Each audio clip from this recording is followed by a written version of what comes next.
Okay, good afternoon. It's 2:01 p.m. on November 9th, 2020. My name is Don Gosney, and I welcome everyone to this meeting of the West Contra Costa Unified School District Citizens Bond Oversight Committee. Will you all join me in saluting the flag of our nation? Use your imaginations if you don't have one sitting by.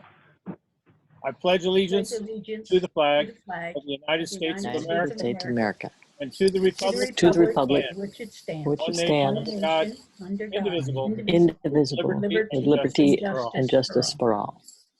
All members of the public are welcome to speak on any issue today that is on the agenda. Please use the tool to raise your hand, and I will call on you at the appropriate time. We also offer an opportunity under public forum to speak on any issue under the control of the CBOC that is not on the agenda. We request public comments be limited to no more than 3 minutes. Under public comment, with limited exceptions, the CBOC is not allowed to reply to comments or questions. Because this is an online meeting, I ask that if anyone other than staff wants to speak, they use raise your hand feature to wait to be called on. Please do not talk over each other. Remember to unmute yourself when you want to speak and then mute yourself when you're done. This is just a reminder to please silence all phones not being used for this meeting, shoo away the dogs and maybe the little kitties and partners that might interrupt your meeting. And don't forget to smile so all of your adoring fans across the world can see how happy you are to be here.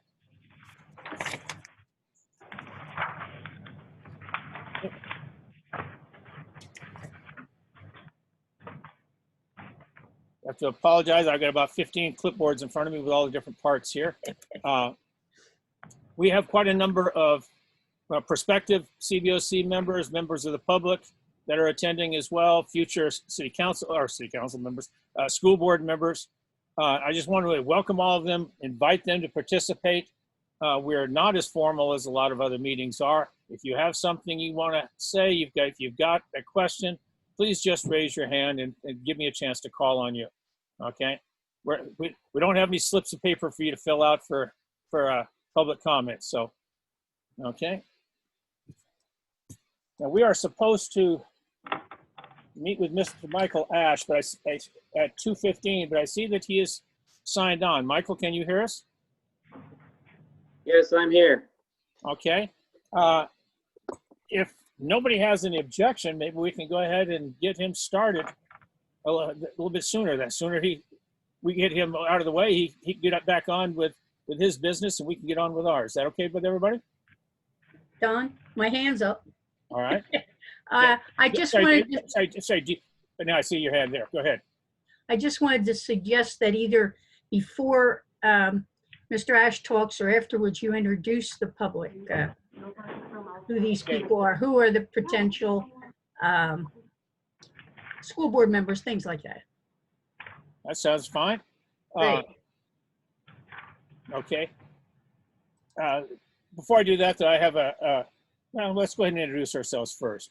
Okay, let's take care of the CBOC members first, and then the members of the public and the especially the school board electees. Okay, my name is Don Gosney. I'm the chair of the Bond Oversight Committee. Somebody else has to speak now. John Anderson, member of the Bond Oversight Committee. Anton Young here, member of the Bond Oversight Committee. Yep, Lorraine Humes, member. Sally DeWitt, member. How about this?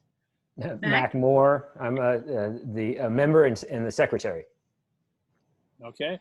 Do you have all the members now, Don? Is Maisha here yet? I'm not seeing her. Okay, let's go ahead with the members of the public. Just weigh in. Just try not to talk over each other.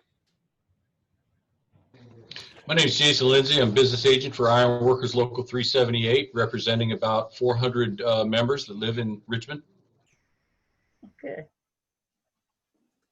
I'm Jose de Leon. I am a chair of WCCAA, also part of the solutions team for the WCCUSD. All right. We've got more. Come on. Jamila? Anybody else? My My name is Jamila Smith Folds. I am a potential trustee. We know final numbers on Tuesday for Ward 1, Hercules, Richmond, and Pinole. Last chance. Anybody else? Okay. I want to welcome Michael Ash to our CBOC meeting where we will have a brief financial audit entrance conference. We have several Hey, new Don. members of the CBOC with us today, as well as several newly elected school board members and members of the community. While they may have some idea about what a financial audit is all about, it would behoove us all to have this explained. Very early this morning, I emailed Mr. Ash and asked him to include several items in his opening statements and to help us all better understand things. In particular, I asked, what is a financial audit? What will you be looking for? How will you go about getting the information you need for the audit? Will you be looking at all of the expenses, or will there be a random sampling? So I'm going to turn things over to Mr. Ash to give him a chance to reply to these questions and provide us with any other information he feels would be of value. I'll then turn this conference over to Anton Youngher, who has more experience with these than I do. Mr. Ash. Well, good afternoon. Can everyone hear me? Perfect. My name is Michael Ash. I'm a partner with Christie White, Inc. And we are the external independent auditors for the district, and we do the financial audit for the bonds. Now, just the financial audit only. So as Don said, what is a financial audit? So I'll start at the end. So the end result of a financial audit is that each year we give our independent auditor's opinion. And so we give an opinion on whether the financial statements, just related to the bond measures, are fairly stated in all material respects. So that's each year, that's as of the year end date, which for this year will be June 30th, 2020, and then also all the activity for that year ended June 30th, 2020. So that's the end result of the audit, is the independent auditor's opinion. Now, to get to that opinion, there are many procedures that we perform. There are what's called generally accepted auditing standards that we have to follow to get ourselves to that audit opinion. So an audit starts with planning. We have to get an assigned engagement letter from the district. One concept that I'll discuss is materiality, which I said, in our opinion, we're giving the opinion that your financial statements are fairly stated in all material respects.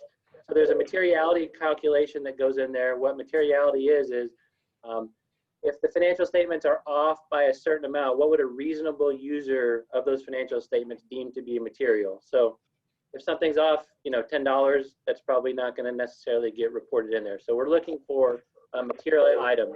Another big part of an audit is risk assessment, a financial audit, trying to figure out what the riskiest things are within any type of audit, and then how do we minimize that risk by the audit procedures that we do. A portion of our audit does focus on internal control over financial reporting. Now, we're required to do this financial audit under what's called Yellow Book, which means that we have to look at your internal control over financial reporting. Now, we don't give an opinion on that, but if we do come across anything through our testing that we deem to be a material weakness or significant deficiency in those internal controls, we do have to report that in what's called an audit finding. And then we also, if we come across any material non-compliance, that also gets reported under what's called an audit finding. Then the biggest thing that we're doing is we're looking at account details, account balances, and then transactions. So as of June 30th, 2020, for a bond audit, financial audit, the majority of the assets are going to be held in cash and county treasury. So we're going to do substantive procedures around that to make sure that we say we have this much money, and we really do. Another big thing that we'll do is test a transaction. So this year, I believe in 2020, you issued some new bonds under both the measures. So we'll look to make sure that that was recorded properly, that all the proceeds are in the right place, that they got divided accurately amongst the measures, that type of thing. So those are some of the procedures that we do, some of the things that we look at. Let's see, the third question, get the information. Oh, that's a really good question and very important for this year. So normally we would at least do part of this audit in person at the district office. Because of the COVID situation this year, everything is remote. We do have a secure portal for the district to upload items. So we provide the district with an items requested list of all the things that we need for the audit. and then we have a secure portal for the district to upload those items to. So that's about how we'll go about getting the information that we need. And then the last question, do you look at all the expenses or is it just a sample? Anytime an audit, unless there's only a few transactions, most audits are always going to be a sample. Now that might be a sample of a certain number of items. That might be looking at, again, I gave you the concept of materiality, looking at some of the larger ones and then maybe a sampling of the other ones, that type of thing. And just remember for the financial audit piece, how it differs from the performance audit piece, which you'll hear later. So our job as a financial auditor is not to determine necessarily whether those expenditures are allowable under the ballot language. That would be more the performance audit side. What we're doing from the financial perspective is, yes, you know, it's the building fund. We want to make sure that those expenses look reasonable, that they're, you know, on construction. If we saw some food service expenses in there, that would definitely raise a red flag. But a lot of what we're looking at is accuracy, classification, making sure it's coded to the right account. Cutoff is a big one. We want to make sure that it's in the right period, that the expenditure was incurred before in the fiscal year ending June 30th, 2020, that type of thing. So all those procedures go into what we do, and that leads to the independent auditor's opinion that we give, along with the financial statements that are issued. So those financial statements belong to the district. Now we assist the district because we're, you know, experts and we know, you know, all the things that are required. So we assist the district in putting that together, but those are the district financial statements. What belongs to us are the auditor's opinion and then any audit findings that we may have. So that's just a brief synopsis of everything. Happy to answer any additional questions that you might have. Thank you very much, Michael. I'm going to go ahead and turn things over to Anton right now, because he can ask some of the questions they normally ask for these kinds of things. I'm more of a material kind of guy as opposed to number cruncher, so I leave things in the hands of people that know more about this than I do. Anton, you want to take over? Thank you, Mr. Chair. The first question I have is, I noted that previously you were Christie White LLP. I was curious if there's any significance to going to Christie White Inc. No, it was just a rebranding that we went through. I guess it's been, gosh, time all kind of runs together. About 1.5 years ago, we went under branding. We got a whole new logo and a whole new name. So it's the same company, same partners, no change, just a name change. You're doing the district comprehensive audit. That is required to be filed with the state controller by December 15th. Is that on schedule? Well, actually, that's a great question. So this year, all school districts have an extension automatically until March 31st. So yes, typically the audits are due December 15th. This year, it's not due until March 31st, which is a good thing because, you know, talking about the district financial audit, so the OMB, that's for the single audit, the federal piece, they have an addendum that they haven't even put out yet, and they don't even expect that to be out at the earliest until late November. So there would be no way that we could get the audit done by December 15th. But we are moving on track. We have conducted our audit field work with the district, and things are moving along. Do you have an anticipated completion? At this point, I don't, just because of the unknown of when the federal government is going to put out that compliance supplement.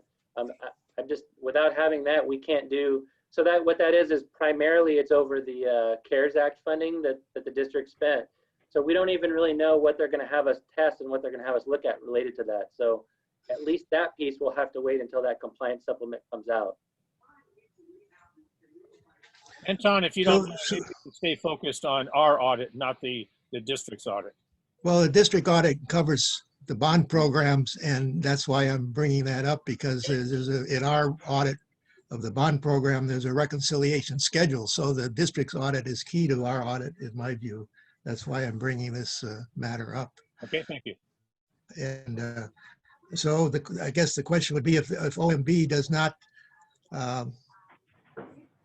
give you what you need to complete the audit for the district past the March 31 date, then what you would ask for an extension, and then would that affect the March 31 deadline for the bond audit?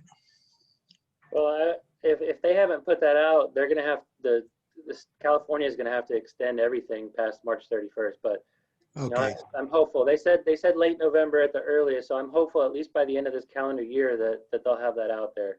We sure have been waiting for it. thank you. I have no more questions. You're welcome. Do we have any questions from the CBOC or the community? Lorraine, your hand is up. Yes, I have two questions. One is, Mr. Ash, the auditing period is from July 1st through June 30th. Then we get the report around March of the following year. How long does it take you to do that audit after the 30th? Does it take that 9 months or to perform it and write it up? No, it doesn't. It definitely does not take 9 months. You know, typically the district will close their books in, you know, September. That's when the unaudited actuals are due to the board. However, for Prop 39 bonds, they have set March 31st as the deadline for them. So typically with the December 15th deadline for the district report that we've had to have, and then the March 31st deadline for the bond reports, it's worked out well for our schedule to do the majority of our bond audit work, you know, in January. Mm-hmm. So that's why it's always been March. Not that it takes that long to get it done, but just more of a timing thing and a deadline thing.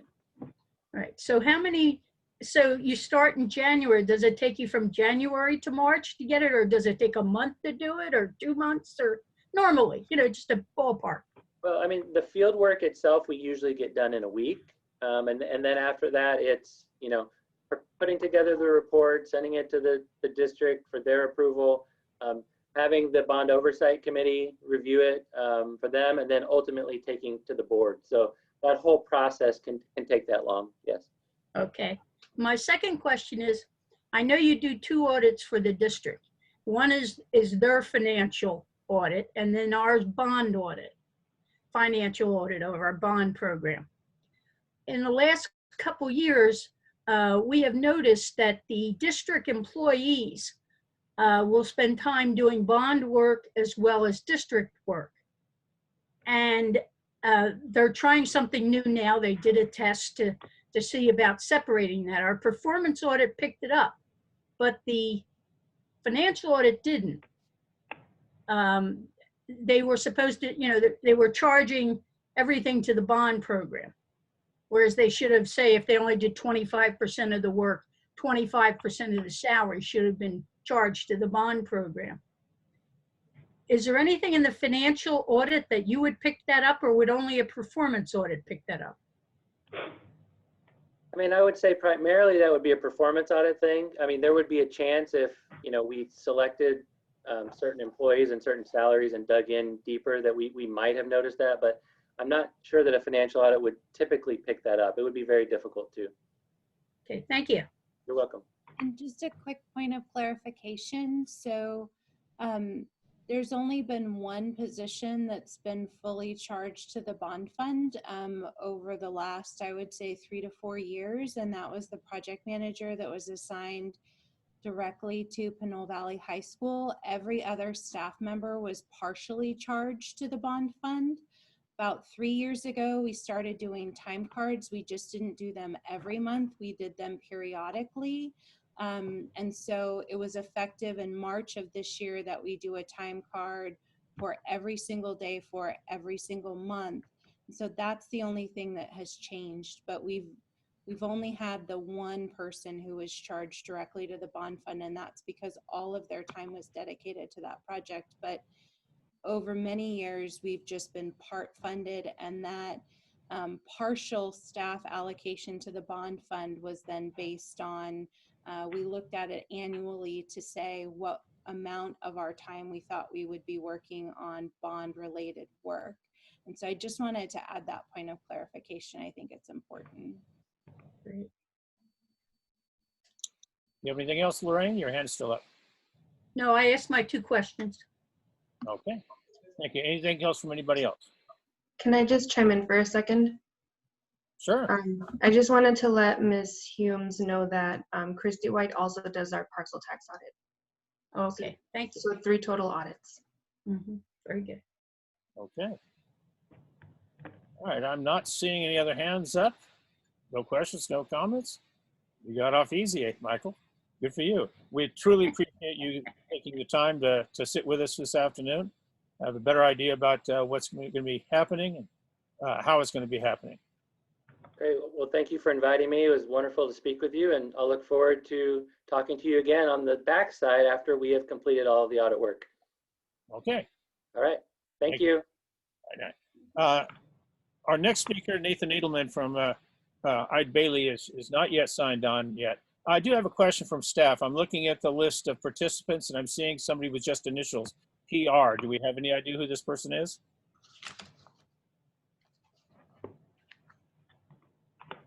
No? Okay, it's just more curiosity than anything else. Just okay. You may have noticed on the agenda, I pointed out that we didn't know the exact times that how long each one of these entrance conferences would last. So the plan was to move a few of the other smaller agenda items into this fillers here. But before we get to that. Don, I asked Margarita to notify Nathan to be available by 2:30, so hopefully he'll be joining us here shortly. That sounds great. That sounds great. But in the meantime, let's go ahead and go with the roll call of CBOC. Mac? Yeah, sure. Okay, John Anderson. Hello. Maisha Cole. Sally DeWitt. I'm here. Yep, got it. Lupe Inyana. Lupe's young son is in the middle of open heart surgery down at Oh my goodness right now, so I gave her a pass. Wow. Don Gosney. I'm here. Lorraine Humes. Here. Anton Yoon here. Here. And Mac Moore is here. 6 members present. Okay. We have 6 out of our 8. So we have an agenda, a quorum. Sorry, thank you very much. Okay, item D is the approval of the agenda itself. As I pointed out, because of these 2 entrance conferences, we don't know exactly how the timing is going to work out. So if you're all okay with us using some of the smaller items to fill in the gaps until Mr. Edelman is available for us. Are we okay with the agenda as it's presented? Okay. Item E is the public comments. Do we have anybody that has any public comment? Hearing none. Okay. Now I'm shuffling papers here.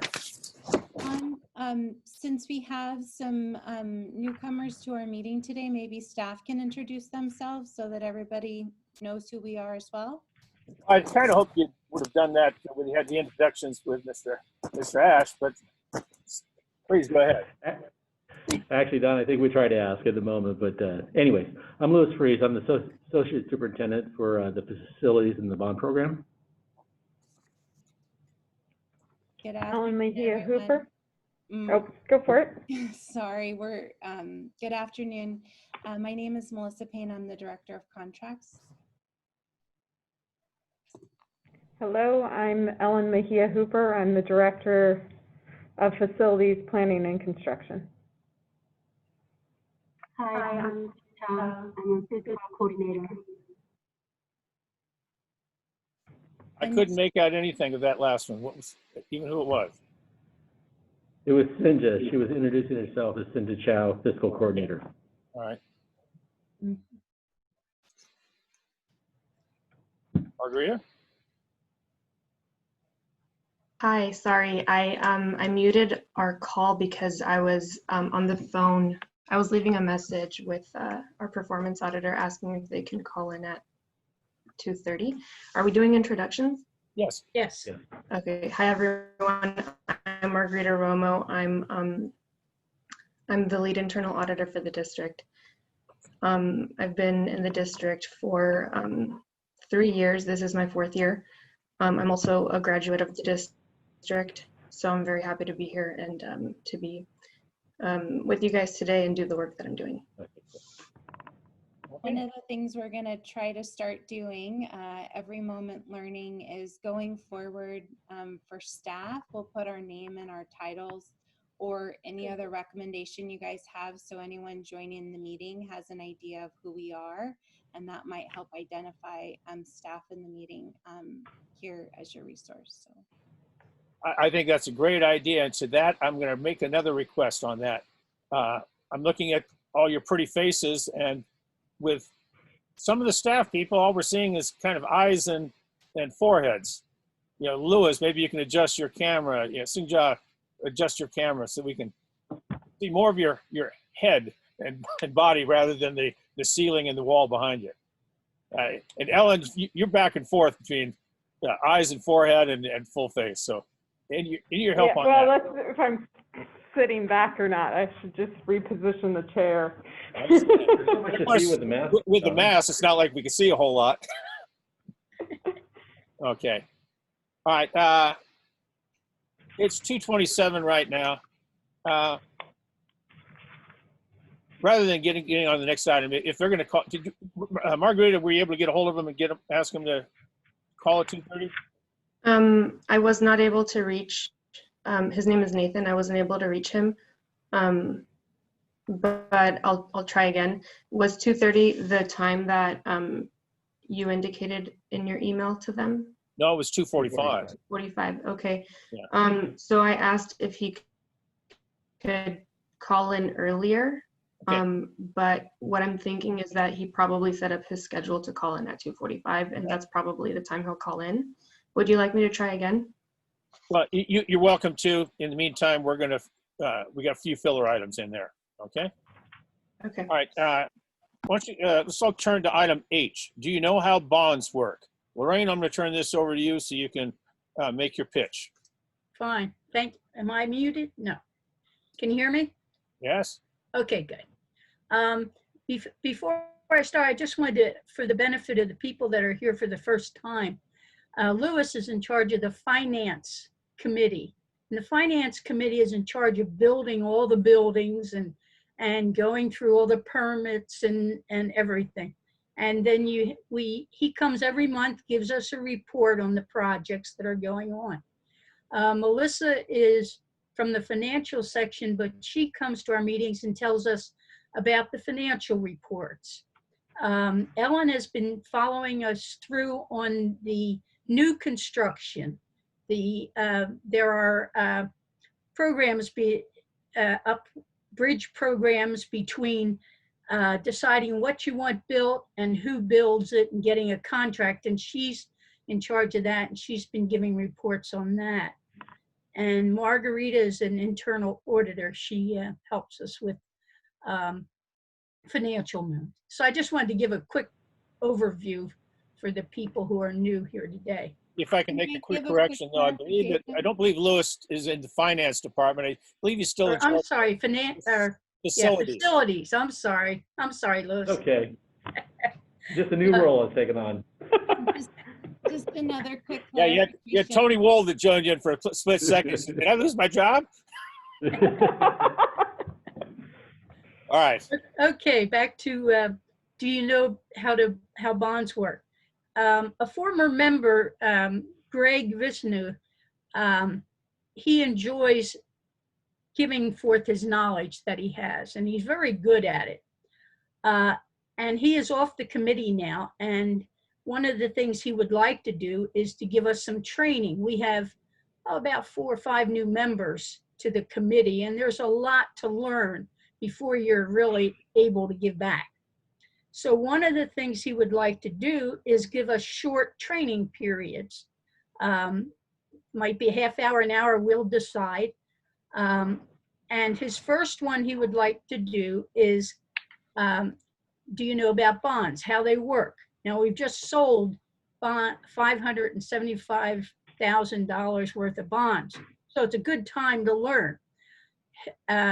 When they sell the bonds, they don't sell all that $575,000 right away. They hold some back, and I'm not familiar with the procedures, but Greg is willing to walk us through that.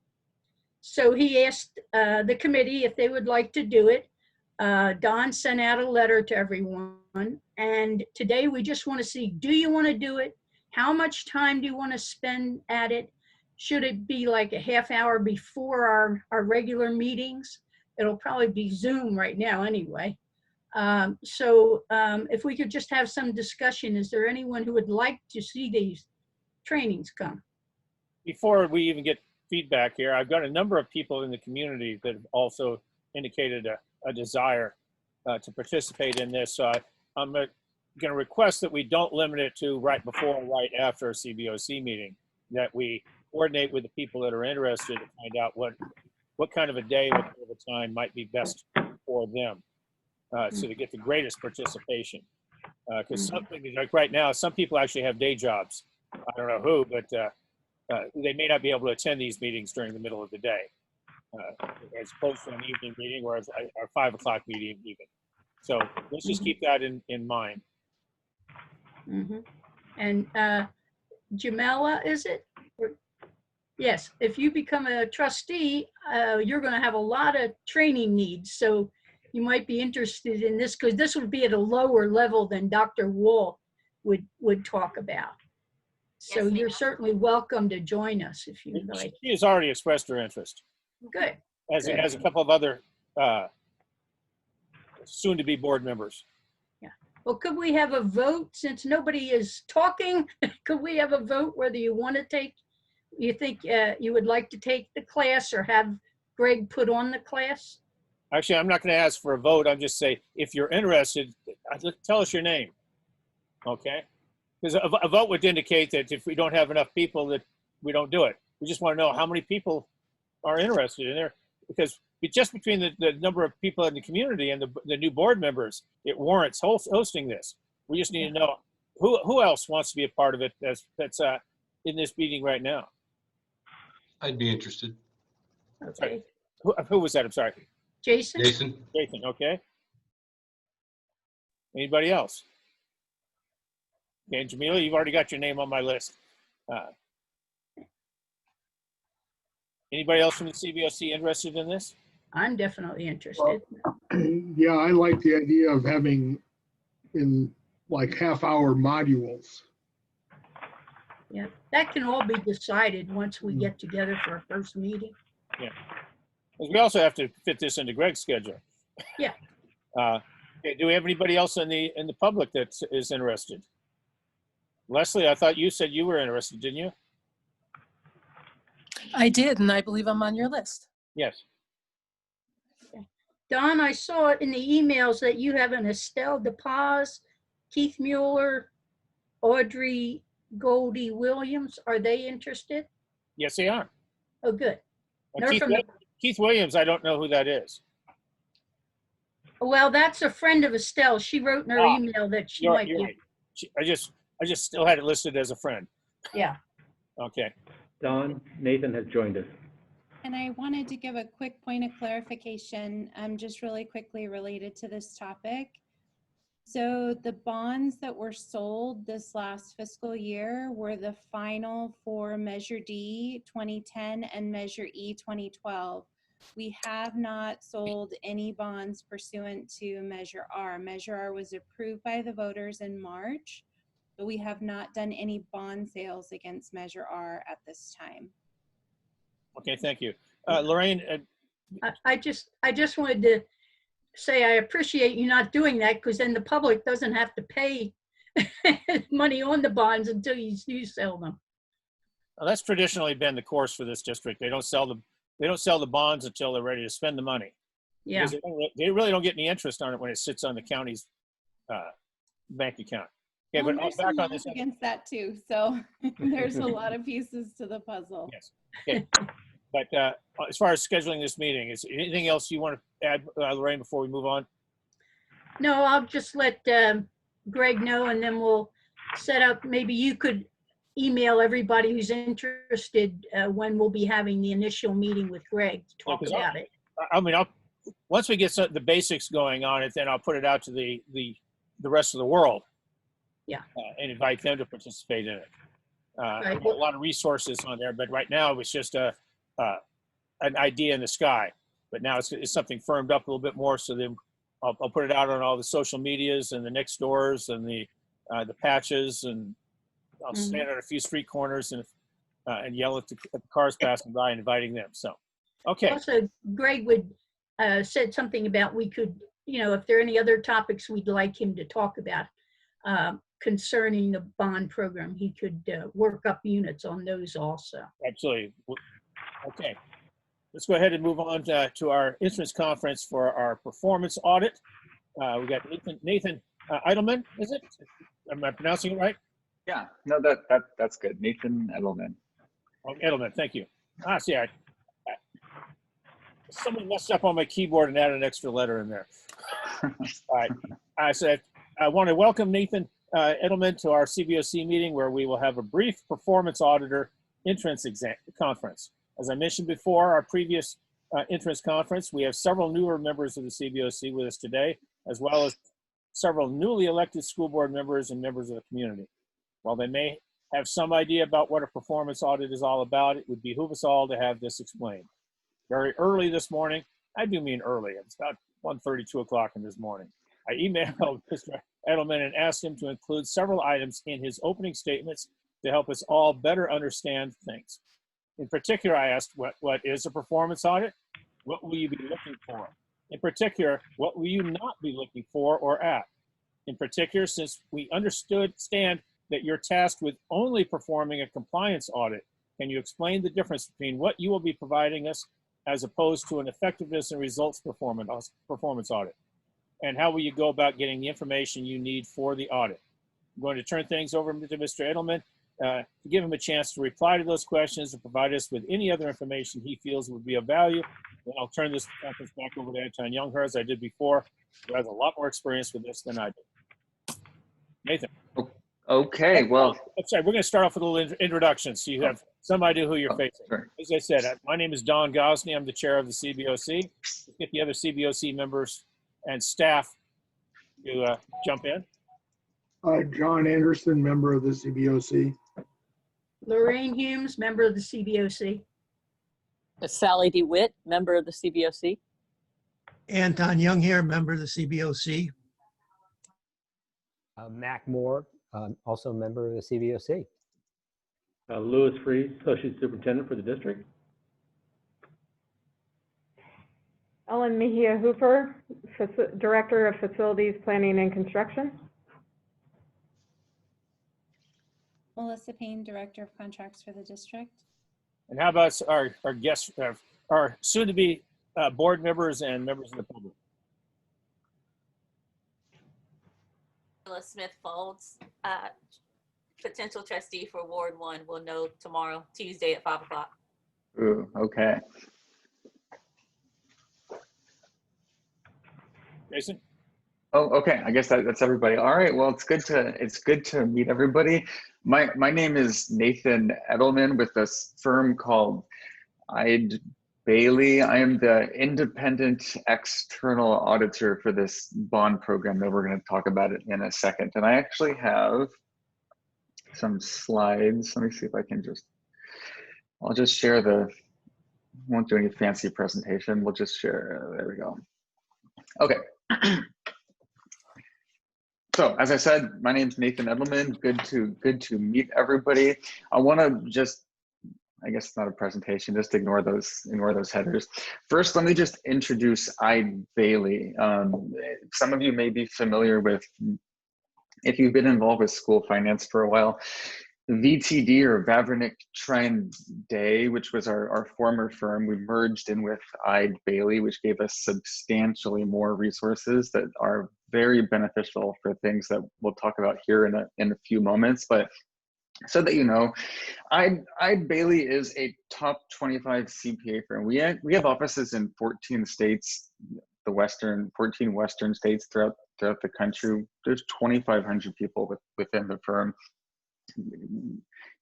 As I said, if you're familiar with BTD, Vavrnik Trinde, BTD was, I guess, one of the largest or the largest auditor of school districts in the state of California, and now that's been folded in with Eide Bailey. We also have school district clients now outside of California.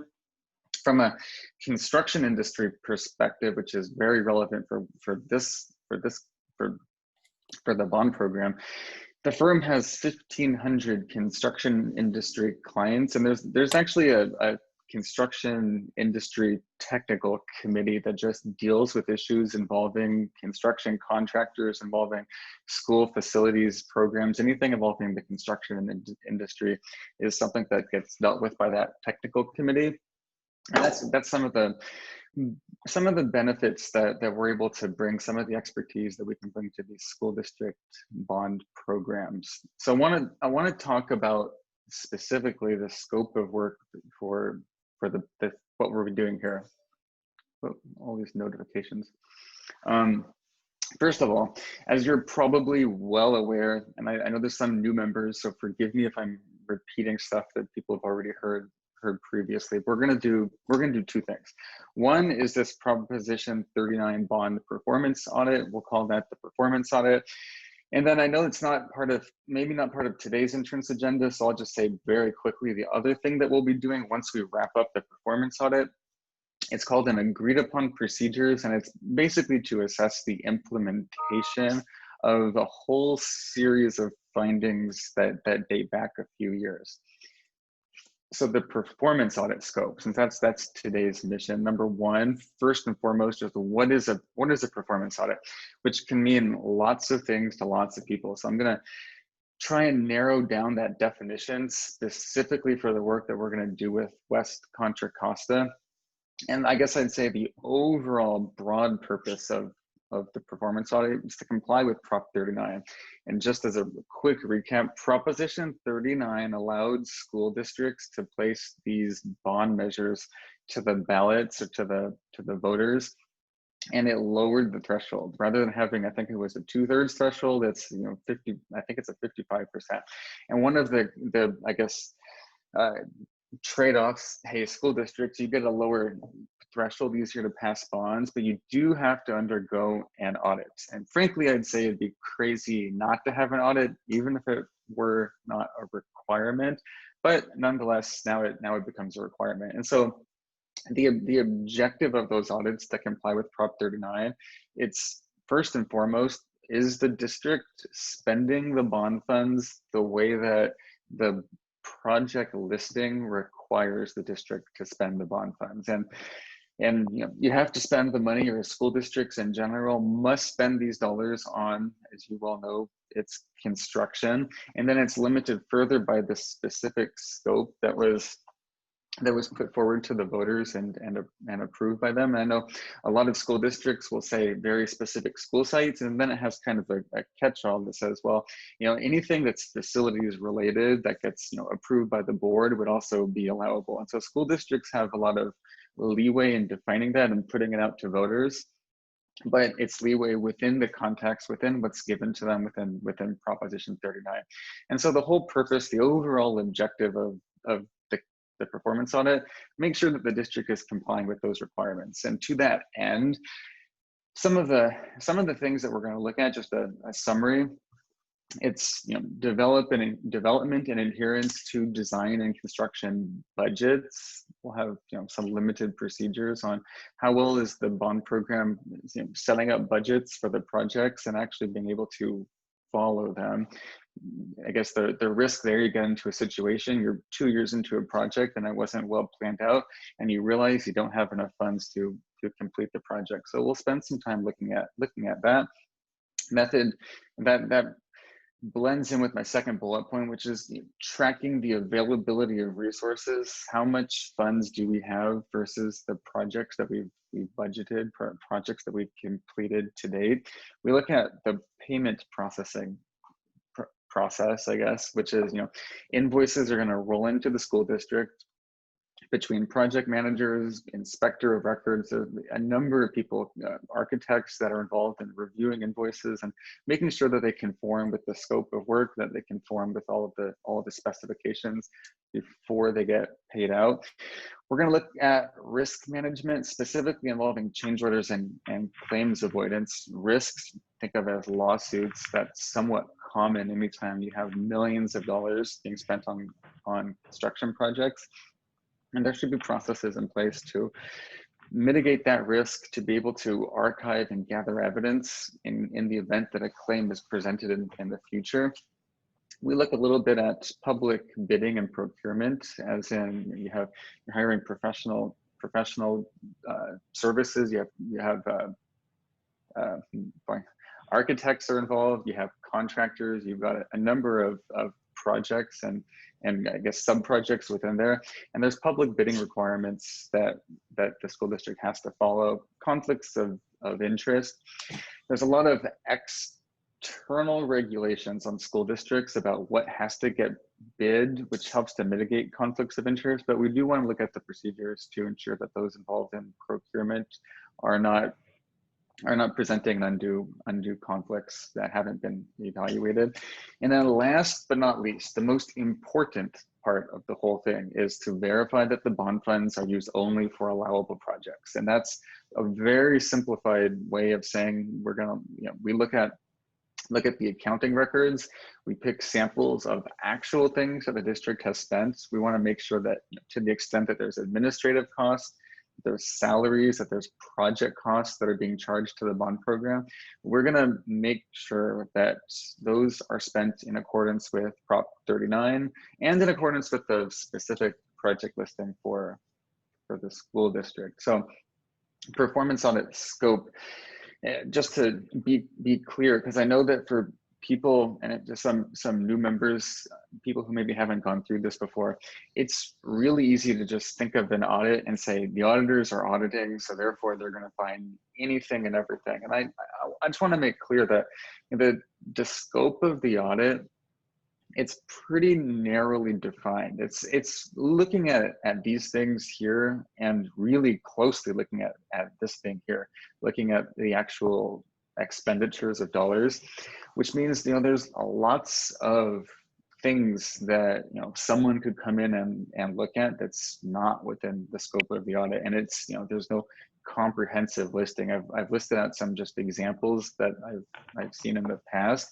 You can almost think of nothing is within the scope of the audit unless it's something that we're explicitly looking at.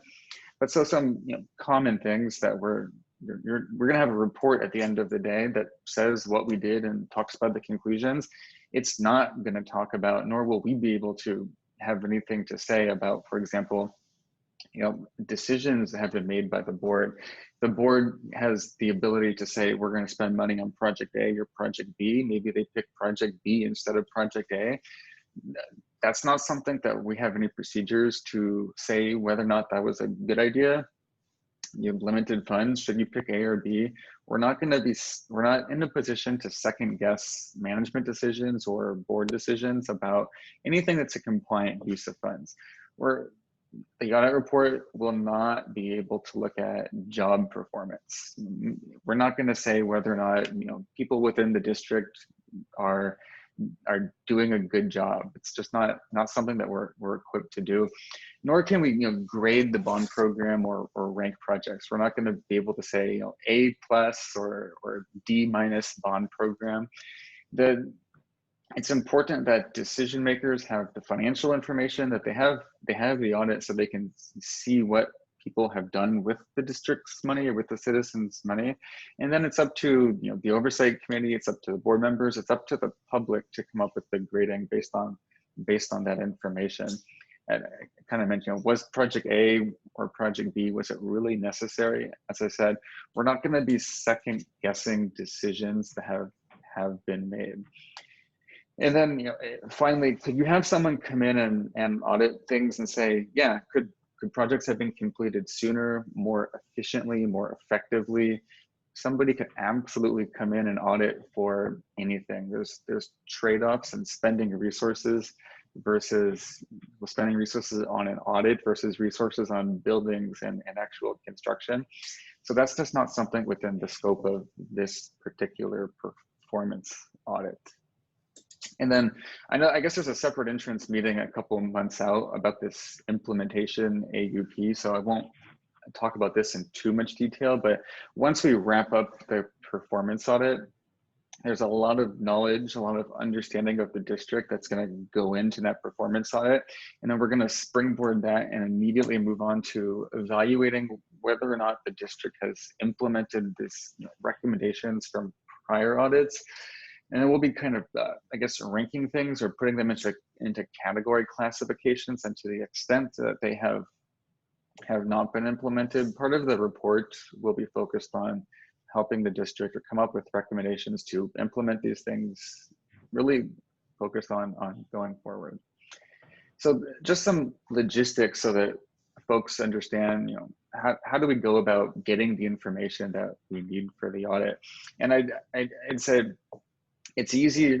People commonly think of kind of the auditor as this adversarial relationship with management, and that's not really the case. The audit is a collaborative effort, and it's designed to be helpful, to provide useful information for decision makers, and to make sure that the district is following the processes that everyone thinks. And so we do work closely with those on the finance side, those on the construction side, and the facilities department, and we meet with them.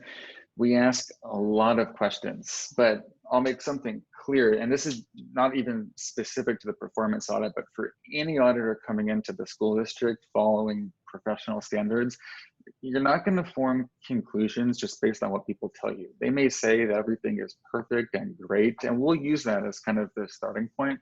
But in every situation, the next step is to then gather evidence that will corroborate what people are telling us. So we're going to meet with project managers, and we're going to walk through projects so that we understand how things work. And when I say walk through projects from initiation to conclusion, we'll ask folks, how do you bid projects? How do you decide on how does the architect go about ensuring that the costs are appropriate? We'll ask a lot of questions, but then it's physical documents. It's documentary evidence that supports whatever people are telling us, so that we can form an independent conclusion about whatever is going on, about the objectives that we're asked. We will get accounting records that come from the school district, and we're going to apply procedures to verify, and this is very important, but completeness and accuracy. As in, let's say that they give us a listing of bond program expenditures, and we'll just let's just say that they want to hide something. They don't want the auditors to ask questions about project Z, so it gets deleted. We have ways of identifying that, and that's important, so that when we then use these accounting records to pick samples of actual documentation, we're going to know that that is a complete and accurate population that we're picking from. And as I kind of touched on one of those other slides, that the samples that we pick, it's focused on covering certain somewhat specific things, but contractor selection, we want to see that projects are approved by the board. We want to see that they went through an internal quality control process by the district. There's usually a number of signatures that have to be on these construction invoices from both the contractor side and also the district side before the district will actually disperse cash. And so we're going to look at that whole process as we look at these samples. In terms of timing, for the performance audit, if we work backwards, these have and this is the same for every school district, but they are required to be submitted. I think they have to go to the board by March 31st. And where we are today, I don't see any issue with meeting that. We have an exit conference that's already been scheduled, I believe, for February 8th, and we have fieldwork scheduled between, it's kind of December and January. So, kind of between the next few months, we'll be embarking along the project, and we'll have a draft report, and we should be okay on that timing. And then for that, the implementation AUP is something specific to West Contra Costa Unified, and the plan for that is to start field work. It's around, field work will be conducted during February and March. It's right after we finish the performance report that we can dive into the implementation AUP. And then we expect to formally issue our report for that one around May, probably, I guess, during May of 2021. And then just a couple notes for people that haven't gone through this on auditor independence. I just want to be very clear about kind of the, I guess I'll say the chain of command or how things work. But you know, the auditor does not work for management. They do go through a process, and this is universally how it works everywhere. They go through a process to select the auditor. They evaluate the credentials of the auditor. They make sure that the people are qualified to do the work. And then the contracts are approved by the board. And once that's in place, you know, since the auditor is independent, not reporting to management, they don't have the ability to direct the work. You know, for example, you know, there's no negotiation about samples, or contrary to public belief sometimes, findings are not subject to any kind of negotiation. And so, you know, we're going to get the complete set of accounting records. We're going to ask whatever questions that we want to ask, and we're going to pick whatever samples that we need to select from there. And then, you know, if they say, oh, we don't want you to pick this item, that's just not how it works. And when it comes to audit findings, you know, government auditing standards have certain requirements about internal control things, I'll just call them for now, that are required to be reported out. And aside from that, it's, you know, items that fall within the scope of kind of what I've laid out. If we find out that, you know, teacher salaries, for example, have been funded by the bond program, you know, there's requirements that we report those, and there's not really a method to negotiate those with management. Now, they do and they must review our draft report, and that's important because we have to be very careful that we don't put information out there that is not 100% correct. And so we may have something that, you know, maybe based on field work, we think it's an audit finding, and then they come back, management says, no, that's not right. Then we're going to say, well, okay, show us. The outcome of the audit, the findings are objective, they're factual, they're based on documentation. So if someone comes in and says, we don't like this finding, then our response will be, okay, then give us whatever it is that we need so that we can remove the finding. And, you know, assuming that they do that, that means that it's correct that the finding is not valid, and it should go away. And then I guess last bullet point on here is about just the reputation of the auditor is very important. You know, the firm we have, I think I might have something about this on. Yeah, so we have a reputation to maintain, and you know, this client is an important client, but it's wholly insignificant to the firm as a whole. And what I mean by that, why is that important, is because it's too small to risk our reputation to, I guess, I'm losing my train of thought, but it's too small for us to think that, oh, we're gonna you know, issue a report that's not correct just because we have pressure from someone. You know, so the firm, it's a, you know, $500 million firm, and so the fees from any one client are just not large enough to become a risk to independence. And then because of the size of the firm and the number of the clients that we have, there's 320 partners or whatever it is, there's thousands of audits throughout the country that are conducted every single year. And so there is a very robust and there's a meaningful and internal quality control process to ensure that our audits comply with all of the standards. And it's not even up to me as the partner to just say, oh, well, I want to just delete something and therefore it goes away.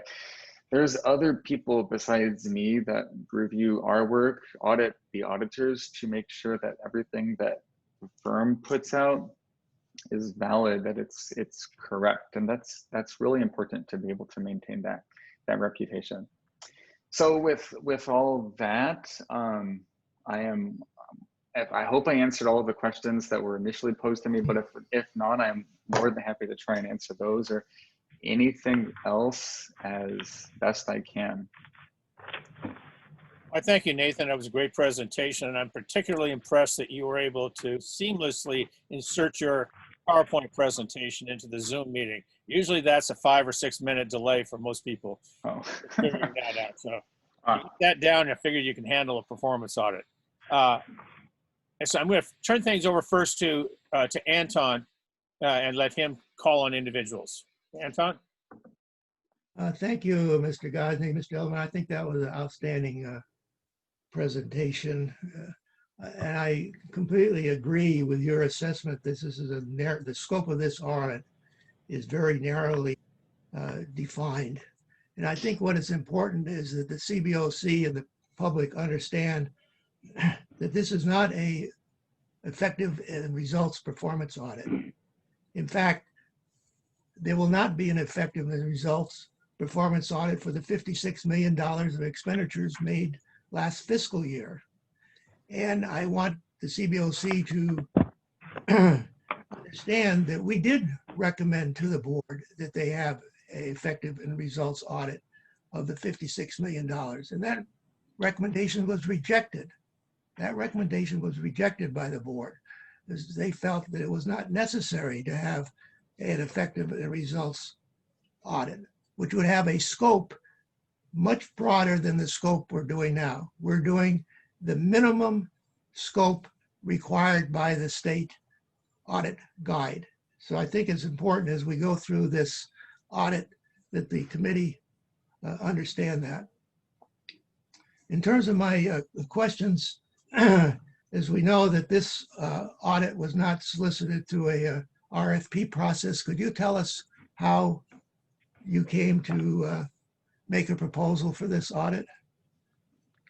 Oh, yeah, sure.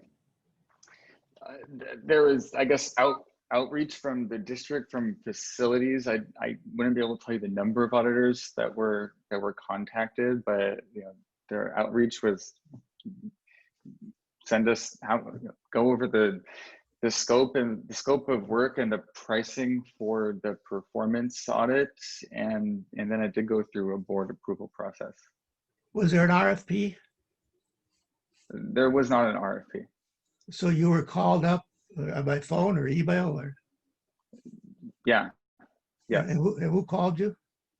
Oh, I was not involved in all of the conversations myself. I know that we audit a lot of school districts, and there were other partners that were involved in the process, but I live much closer and I have much more involvement with Bay Area school districts, so I was kind of looped in after the fact. Has your firm worked with Dr. Wald in the past in any audits? I'm sure the answer is yes. If he's been involved in school district, I have not personally worked with him before. I never met him before a few weeks ago, getting involved in this. But your firm has worked with him in the past? Most likely the answer is yes. I looked at the state controller's website. As you know, there's a list of auditors on the state controller's website that are authorized to do K-12 audits. I noticed that you don't have any K-12 audits for the past 3 years showing on that website. Can you help me understand? And I suppose it has something to do with the VTT merger, but could you help me understand that? Why there would not be any audits on there? Yeah, it must have some, I don't know the timing or how often that state controller's website gets updated. I know with a lot of other things I've dealt with the state controller, it can take years to catch up. I guess I'll say that, the firm is one of the largest auditors of school districts in the state of California. We have a lot of school district audits, and I myself have personally been involved in probably every major school district in the Bay Area to some extent. That includes San Francisco and Oakland, and that also includes bond programs that are quite a bit larger than this one and just as complicated. So I don't know about the state controller website, but well, the website purports for fiscal 16, 17, and 18, so I would think it would be updated for those years, because all those years. It might be under VTD, if I've been trying to. No, it's under your name.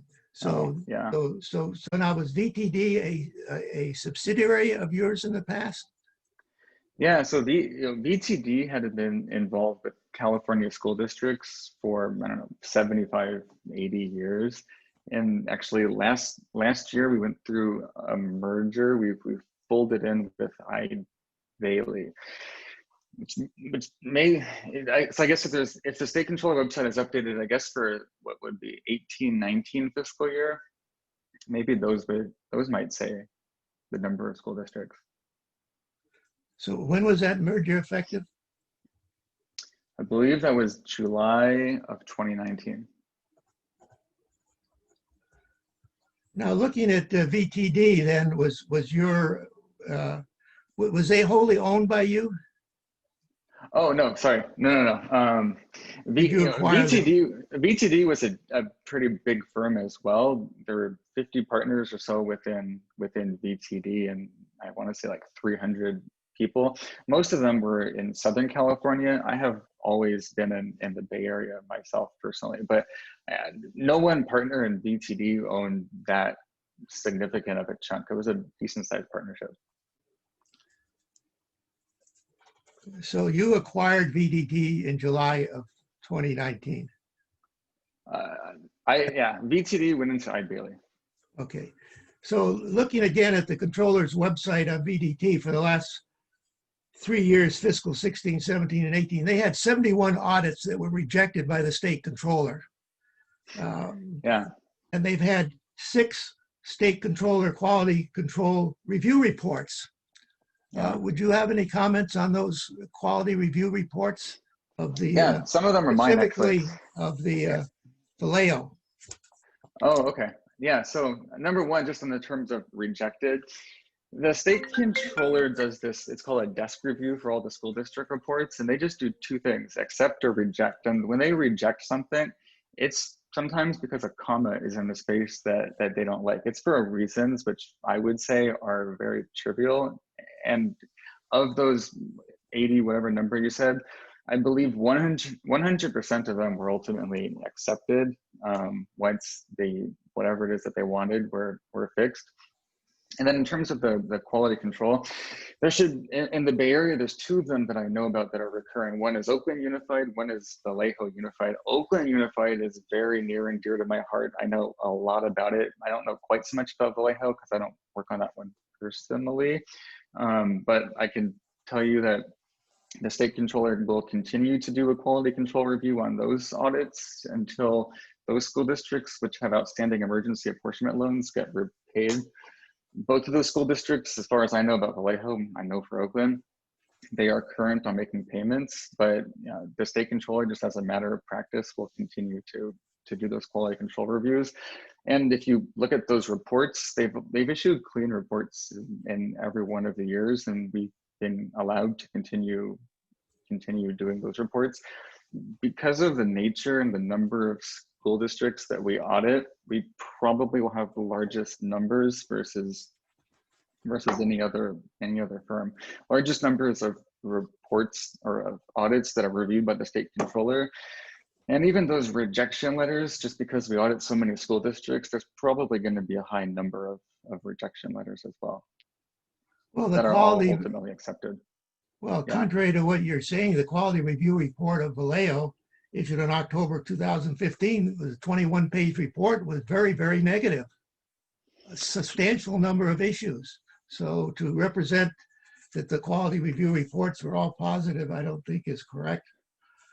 That one I don't know so much about Vallejo, and I'd have to look at that report personally. I think it's a concern to me that we've got 71 rejected reports and a negative quality review report. Let me move on. Is your latest peer review report, would that be available to us? Oh, yeah. Did you submit that to the committee? Yeah, I can get you a copy of the peer review.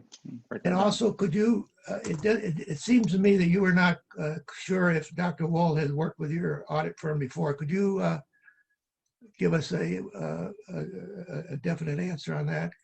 Because I think it's the fact that there's no RFP and the fact that Dr. Wold may have worked with you in the past. I'm interested to know how you came about to get this contract.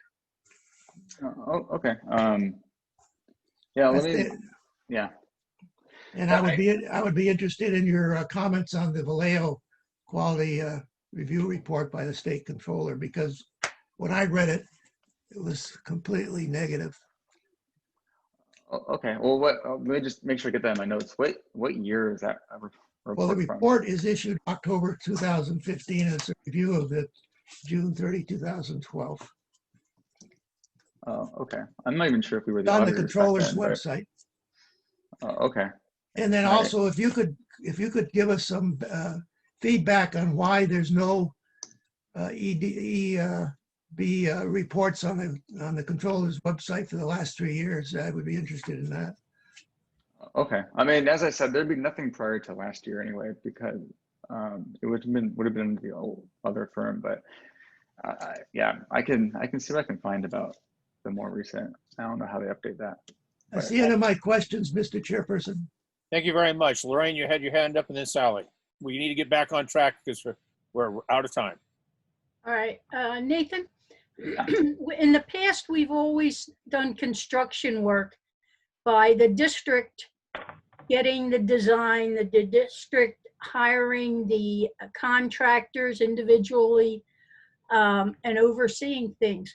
Now we're going more to the where you have a contractor that subcontracts the bid build entity method. Now, to me, I don't know. To me, it seems like you're putting a layer in there. How does that affect your audit? So when we go about the audit, remember the first and foremost, the scope of work, it's ensure that the use of funds is compatible and you know, as long as the procurement method is permissible, is legal, then it really wouldn't have an impact on how we go about the audit. I can say that we see school districts that have their own internal folks that oversee and do a lot of the construction management. And we also have, more so with those smaller school districts, we have contractors that we have, I guess, bid, build, procurement that we see as well. And we also have construction management firms that are hired by the school districts that work almost as, you know, as an extension of the school district to oversee the process. So yeah, we've seen multiple of them, but I guess, you know, how it goes about us I guess conducting the audit, it shouldn't really matter. We're gonna make sure that the procurements occurred through the district's process, and then they went through the board approval or whatever the internal process is by the district. Now, I'm not real up on construction and things like this, so it just seems to me that before you were auditing the district that was down at the bottom level to see that they're doing everything. Now, the contractor's doing what the district used to do. How do you make sure the contractors are doing what they should be doing? Oh, okay. So regardless of if it's a contractor or a district person, we kind of treat them the same. As far as we're concerned, it's all within the same, I guess, circle, the same scope of work. And then if we go to a person at the contractor to get documents, or we go to someone who works internally at the school district, it shouldn't really make a difference. So when you're auditing, you'll be going to these entities and auditing them? Well, we'll be talking to whoever we need to talk to. I guess I'm not involved in it quite yet to know exactly how things are set up within this district, but you know, whoever we need to talk to, if they do work at an external entity, then we'll talk with them as well, and we'll meet them, and we can go over whatever documents that they have if that is necessary. Can I jump in for a second? Just because when we're talking about procurement, that is something very near and dear to my heart.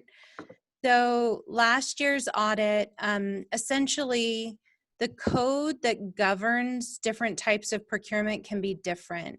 So when we do design, bid, build work, the district has a direct contract with the architect, which is through the government code.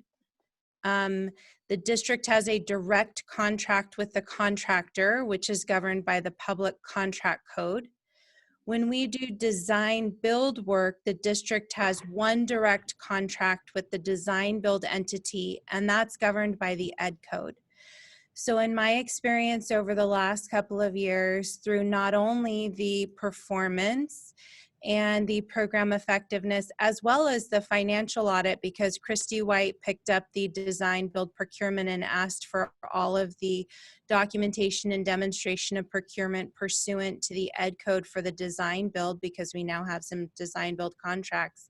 In my experience, what happens is that the request for documents then follows the requirements that are laid out by whatever the laws and regulations are that govern that type of procurement. And so, Lorraine, I don't know if that better helps answer your question, but just last year, both Christy White and Moss Adams said, you know, pursuant to the ed code, which provides the district the authority to do design build, demonstrate that you met all of the requirements of the ed code. And then again, for design bid build, for architects, it's the government code, and for contractors, it's the public contract code. And so, you know, that's not the complete answer to your question, but I hope that helps provide a little bit more clarity related to kind of what we're asked for when contracts are sampled in terms of providing and demonstrating the evidence of proper procurement.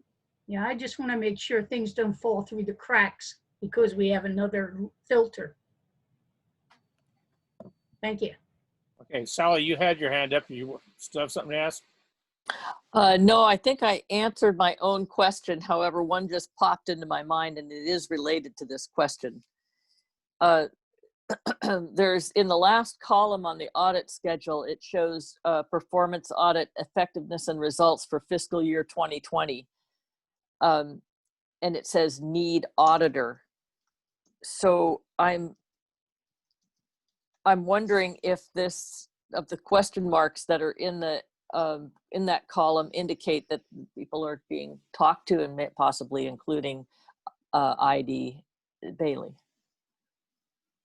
about a performance effectiveness and results performance audit. I said, is this a question that Nathan can handle, or is this something for staff? Because this item will be coming up a little bit later. I'm anxious to allow Nathan to be able to leave. I don't know if he can answer it. It would be along the lines of, is his firm involved in discussion about this? You might be referring to like an internal district document. I don't have that in front of me, so I don't. He hasn't been sent our agenda packet, so he's not familiar with the document you're looking at. Got it. Yeah. Okay. All right, Mac, you got your hand up. Yeah, I just was hoping that Nathan could send his presentation to you, Don, so that we could include it in the minutes of the meeting. I can do that. Anything sent to me, you got to make sure you send it to Margarita too, and get her permission. So I appreciate that. Thank you. We just need a copy. We just need to be copied. That's all we ask.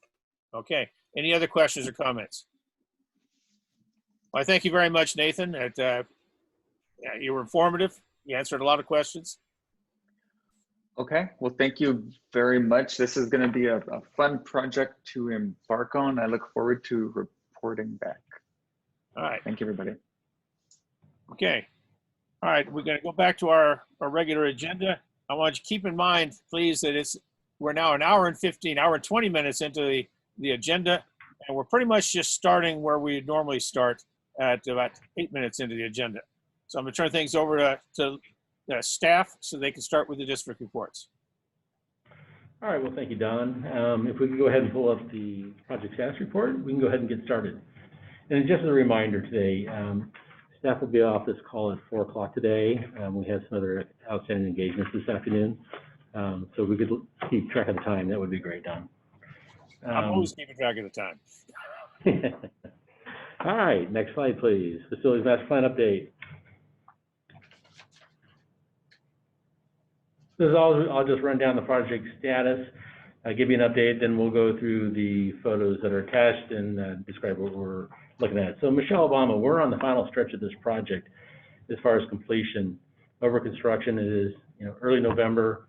I believe they got another week or so on site. Last week we paved out on the playground area. This week they're installing the turf. They'll be working on punch list items, but as it stands, we are wrapping this project up, and we look forward to moving in over the holidays, getting that campus settled in. Richmond High Crooklyn project, as we know, this has a completion date stretching out to February. We are busy on site with the gymnasium work. Waterproofing's been done. On the outside, they're busy with the interior finishes. The elevator finally arrived for the science building. So it came last week. We erected the elevator. It's a prefabricated unit, so the main chassis and the elevator hoistway has been installed. What that means is we've cleared the pathway now to begin the final work on the paving and concrete work that will build the plaza between the main campus and the new gymnasium building. Lots of work left to go out there. Weather's been cooperating, although it's turned cold. We do have site work to do, so hopefully the weather will stay with us as we work through the final phases of that particular project. Fairmont Crooklyn needs 2. This project is in closeout and complete. What we're calling Crooklyn needs 3, which was the painting of the classrooms in the 400 and 500 classroom buildings. We've completed work in the 500 building. They are now painting in the 400 building. So this is going along very smoothly. We have the moving down in procurement, Richmond High Crooklyn needs soil stabilization. So we went out for procurement on this. We're in the process of negotiating with the DBE. We are very, very close in settling on a contract and a value. This will be moving forward to the board for approval on the 18th. And then we can begin the design process as we hope to get early submission into both CGS and DSA on this project so we can construct this over the summer. Lake Campus Build. For those watching the board meetings, we have been back and forth to the board twice so far. Main issue continues to stem around public outreach and our learning suite design, much like we've done with Obama. So we do have a city council meeting scheduled to go to the city of San Pablo, and that'll be on the 16th. And then we'll be coming back to the board in December with more information. We are working on some more outreach. I believe we have a community meeting coming up and a staff meeting coming 12th. On the 12th. So it'd be a staff meeting on the 12th. So again, we're trying to get that public outreach out there in preparation for coming back to the board. E-Ray 23 is still on hold. Moving down to design work. So Korematsu fall protection. For those that are just joining us, this is fall protection around the green roof portion of the Korematsu campus. This project had to be submitted back to DSA. It is currently under review. We're hoping to come out sometime this month. It'll get constructed. It's already under contract actually with a contractor. We would bid it out earlier this fall. We hope to come back in the spring as soon as the rain stops and get this fall protection installed. It's we don't want to open up the roof during the winter months, so that's why this project will wait till spring. Pinole Valley High Fields and Bleachers project. We're still waiting on DSA approval, so as soon as we get our DSA approval on the bleachers component of the project, which is increment 2, we'll put this project out to bid in hopes of getting underway here early spring as well. And again, we are looking for, we're out with architectural's RFP right now for the Cameron, Collins, and Shannon projects, and those are becoming due, I believe they're due towards the end of the month. And that's kind of our report here. So let's go to the next slide. So Michelle Obama, again, this is, you know, we've put an overall descriptor now.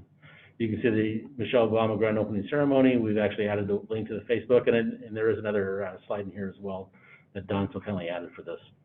Next slide. Now the furniture is installed in the building. Punch list is wrapping up. This happens to be the library on the left-hand side.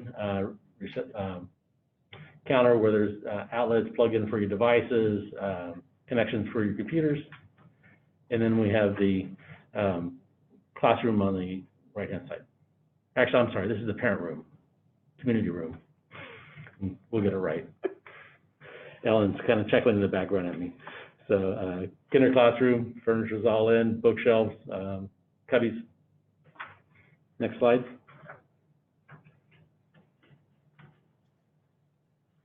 Learning Suite South, again, this is the common area in between the classrooms and the learning suite. So we talked a lot about how the space can expand and contract. If you notice in the background is the learning wall that will actually open and close depending on how the class wants to either be part of the learning suite and join in, or it closes off as a classroom. Those walls are constructed of white, they're heavily insulated, but the exterior finish on them is actually a whiteboard type of surface. It's magnetic, it's rideable, so students can actually perform their work right on the exterior walls. Next slide. Teachers collaboration space. Again, all furnitures are installed. Next slide. This is the work that's ongoing, which is really the tail end of the project, and it's the what you're looking at right here would be actually the track that would go around the artificial turf field. This was paved last week, like I said, I believe it was on Thursday. Final completion is actually working on the infield for the field itself, and that'll be on the left-hand side of the photo. And Richmond High, again, just an introduction of what the project actually is.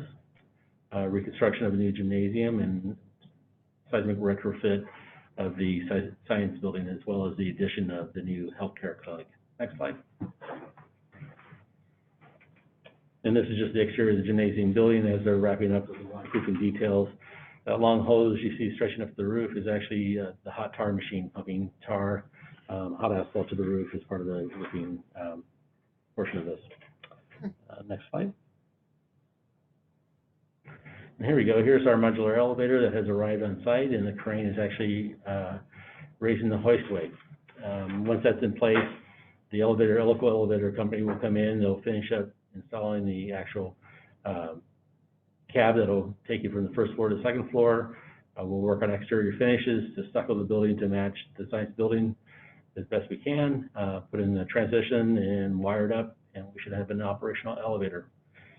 In the foreground, where you see the gentleman leaning up against this concrete wall, this is actually one of our detention basins. This is where our storm water will be eventually pumped into on site, treated before it's discharged out into the city's stormwater system. So it'll make for a nice seat bench for the students, as well as a nice green space within the courtyard. Next slide. And again, these are current photos of our roofers with their tar pot on the roof, just working on their waterproofing. Next slide. And on the interior spaces, we're taping the gymnasium walls, those high walls, and tile work happening within the restrooms and locker room area. Next slide. This is everything's been pretty much completed, waiting for the arrival of the portables for the healthcare clinic. The site has been graded, paved, all utilities are in, new fencing, and we're hoping to get those later this month. Next slide. Fairmont Elementary School, this is just our phase 3 work happening within the 14 classrooms in both the 400 and 500 wing. Next slide. And this is just an after photo of the 500 classroom. It used to be a lot of just the stained finished wood cabinetry inside. So all that has been carefully sanded, painted and restored back, painting the trim. There's other walls inside you just don't see right now. And this obviously is new flooring in the building. This was from our summer work. We're underway in the hallways as well, where they're painting the upper portion of the hallways, where all the fire alarm activity happened earlier this year, where conduits went in. We're currently looking to award a contract to actually take care of the lower section of these walls now. We're going to be changing out, adding wainscoting to them and tackable surfaces for every classroom down these hallways. Next slide. And Ellen's going to give us an update on the Flex Learning Suites. Next slide. All right, so rewinding a little bit to the board adopted ed specs in 2017, it allowed for the opportunity to create learning suites that could really look at square footage in a new way and try to figure out the best utilization of every square foot in the campus. Next slide. Oh, this didn't do what it normally does. Oh, that's right, it's a PDF. This is an animated slide, but not anymore.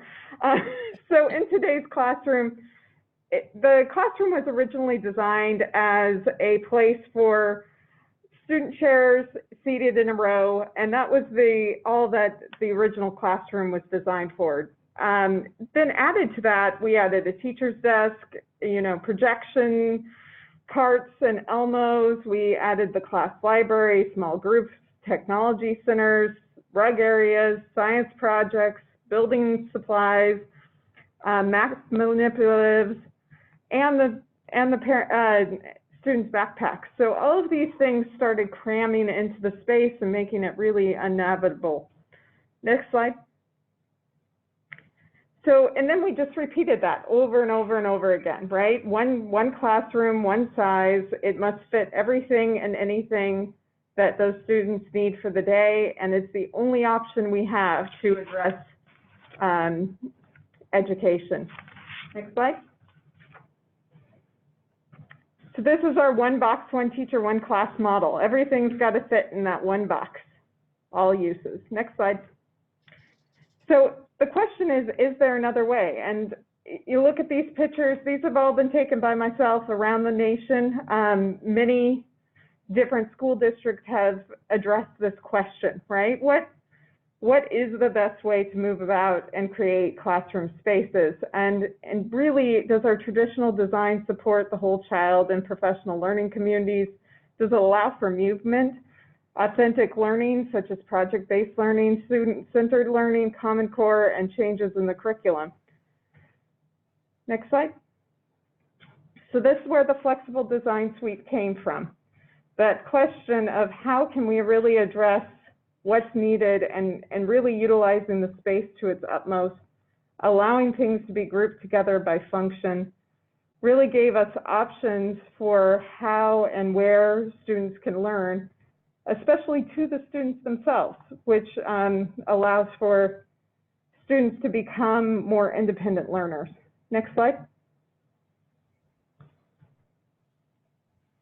So that's what got implemented at Michelle Obama. So we have two slides or two pictures of Michelle Obama on the right, and an asymmetric of how this came together with studio spaces, teacher collaboration spaces, conference rooms, small, which is our small group room, project rooms, and the large flex area, all working together as a collection of spaces that can be utilized for whichever is the highest and best use of that space. Next slide.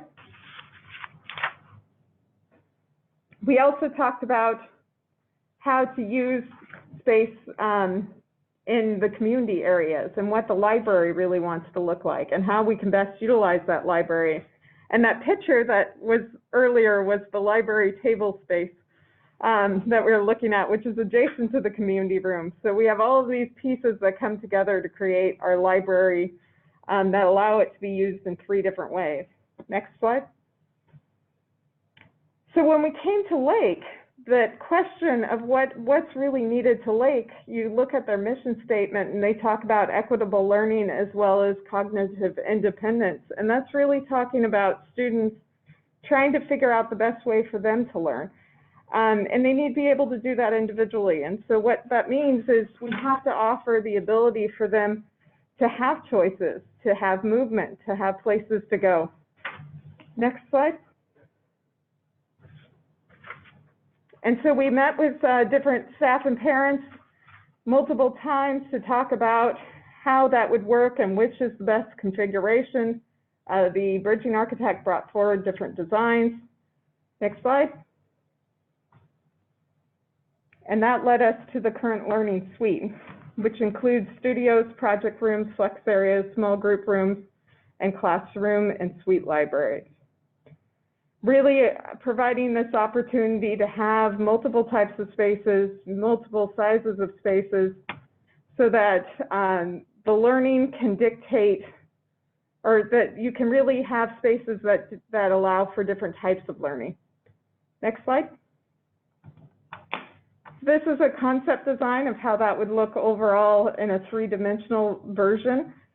We are still very early in this process, though. Although these look like they're well developed, it's not very far along in the process, and that's kind of the deception that comes with how easy these 3D renderings now have become.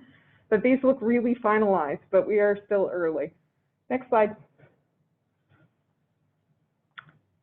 So if we zoom out a little bit and look at the site in a greater sense, we have the learning suites that we were just looking at in the teal color in the middle, and that would be the primary learning environments for grades 1 through 6. Then we have the kitchen and dining and stage space next to them, moving up to the kindergarten preschool. And then the office, community support, and library spaces round out the buildings, and those would provide really all of those additional needs for the full service community school, as well as the library and the traditional administration. Next slide. So zooming out again, you'll see that the box that we were just looking at has been outlined with the dashed lines. So this really gives you an idea of where we're centered, with 11th and 12th Street being our primary entrance points. We have a Manchester entrance off of Trenton Boulevard. Giant Road is still not accessible to the site, partly because of the grade change and drainage that runs along that edge. Next slide. Oh, and that was it for that presentation. Should we just move on to the facility master plan? Are there any questions before we move on to the prioritization? Yes. Ellen? Yes. How many students do you have per class? I mean, I saw you had like 5 studio sections.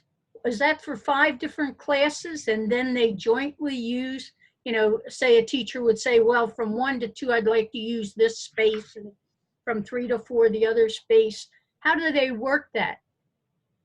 I can't imagine 3 classes in the library at the same time. So, well, if you're talking about the library space, it really is the community room, the table and chair area, as well as the library that has the books. Mm-hmm. So the idea is that if it's library day, you use the book area as well as the table and chairs as the library, and then the community room is off to its side and can be still used for parent university, PTA meetings, any other functional use, right? Right. But at night, say it's that night and it's the math tutoring night, they can open up the table and chair storage as well as the community room, and those 2 spaces can work together, and you can block off the books so that the books aren't, you know, rifled through or have any issues while you're using the other 2 spaces. Or, I'm sorry. That's okay. And so, or you can open up all 3 spaces and have them work together for example, book fairs. Mm-hmm. Right. Now, during the school day, so the 5 studios, you would have 5 classes there, and it would be the traditional type where they have desks in that one area. Is that how that works? Well, the studio you have instructors in not only the studio spaces, but also in the project room and flex area. So each one of those are assigned teaching stations. Mm-hmm. Okay. But the idea is that you would interact between those different spaces depending on what you're doing. So the flex area is really good for independent work as well as overall presentation work. So those are the 2 things that's primarily used for. So the introduction of the lesson might happen in a studio space, and then they break out into the flex area. Yeah.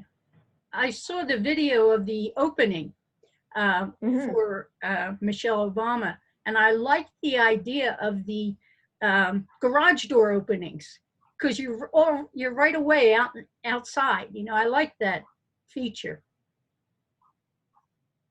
Okay, Mac. A lot of people do. That's all I have. Mac, and then Jason. Yeah, sure. So I got 2 questions, Ellen. So the first question, I think I heard you at the beginning of the presentation say that the flexible design concept was included in the elementary school educational specs that were approved by the board back in 2017. Was I hearing you correctly? That is correct. Okay. It is one of 2 options within that ed spec. Okay, and it was sort of a traditional classroom design the other approach? Yes. Okay, so they were both there, and then I guess my understanding is that one board member when you presented the flexible design concept for Lake had an understanding that the Wilson project was approved sort of on a experimental basis, that there would be some form of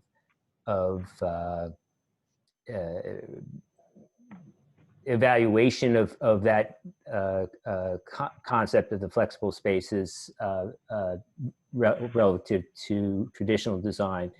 If that was done, do you have sort of just a rough estimate of how far it would push out the start of the Lake project?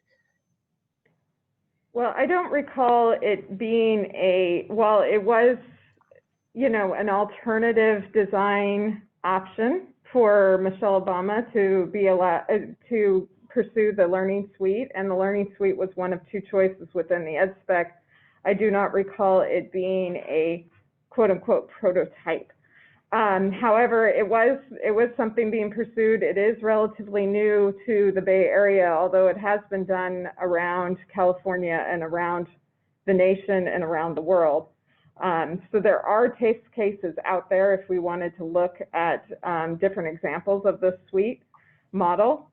As far as your specific question, if we were just redesigning to a traditional, we estimated 3 to 6 months. If we actually wanted to look at how Michelle Obama performed before we went ahead and built Lake, the problem is we're in the middle of COVID.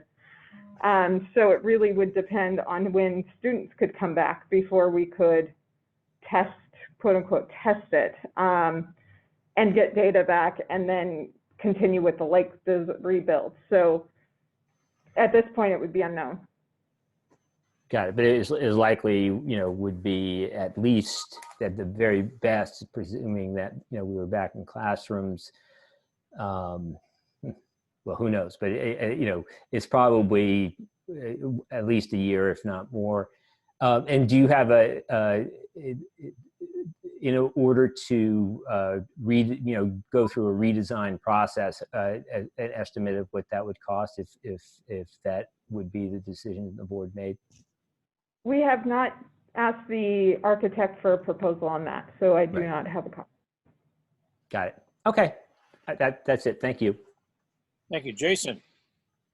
Yes, thank you. I was curious about the prefabricated elevator that was at Richmond High School. It's an interesting concept, and I was curious if you knew who the fabricator was for that particular item.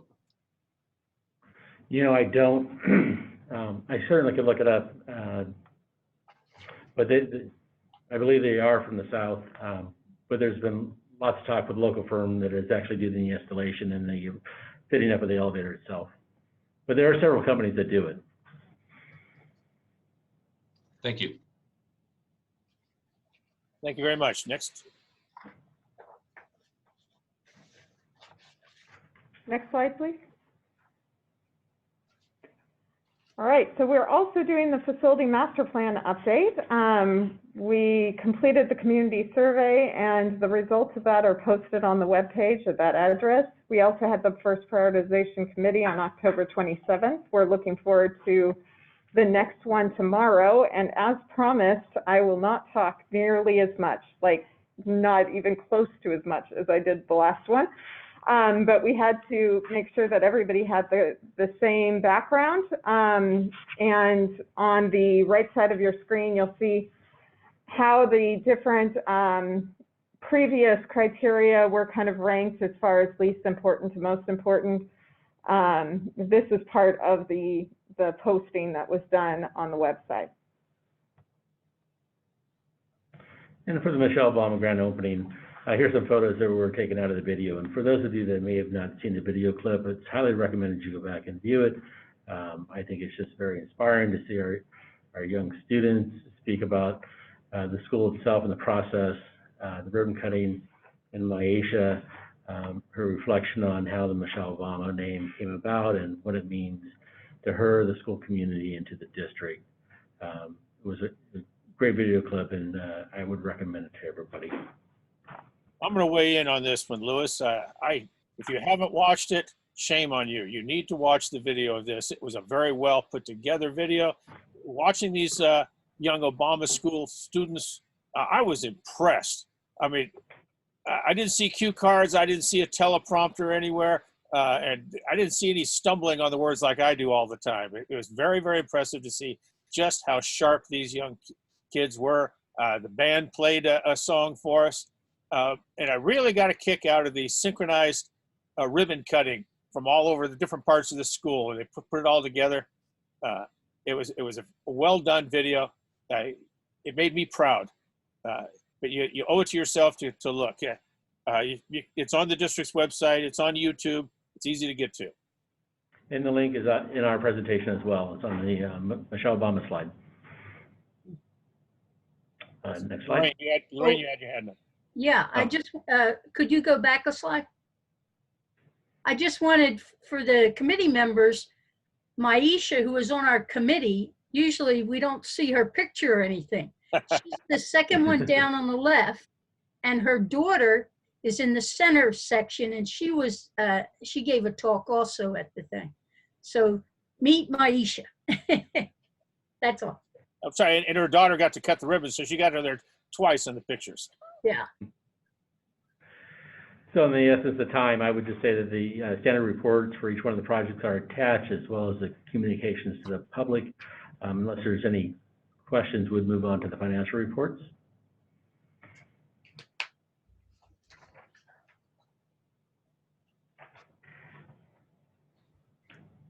And good afternoon, everyone. Here are our monthly suite of financial reports.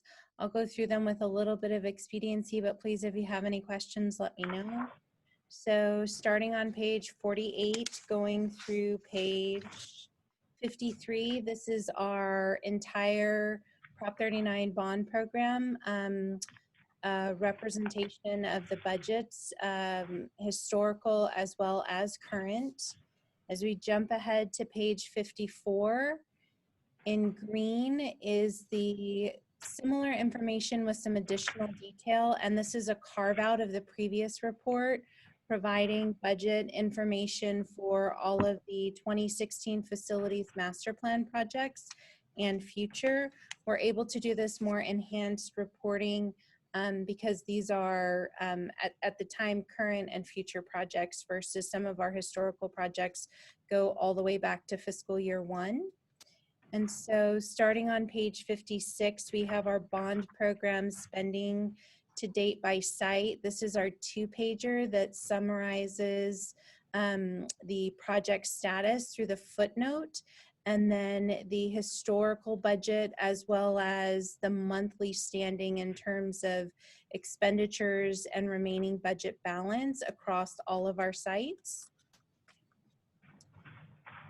Then to page 58, this is report 13. This is a report that really was developed by the CBOC and is a great, this is kind of the singular reflection of some of the key data for the program, and then the footnotes support the detailed information throughout the remainder of this report. So as we walk through, this is report 13. And my now favorite, as I get to present these and share them with you monthly, this is the variance report for report 13. So this very quickly in a one-sheeter lets you know essentially what is the variance from last month's report to this month's report. And so what this shows us here is for October, we had a burn rate of about $2.28 million. And those were the major, that's the major variance from last month.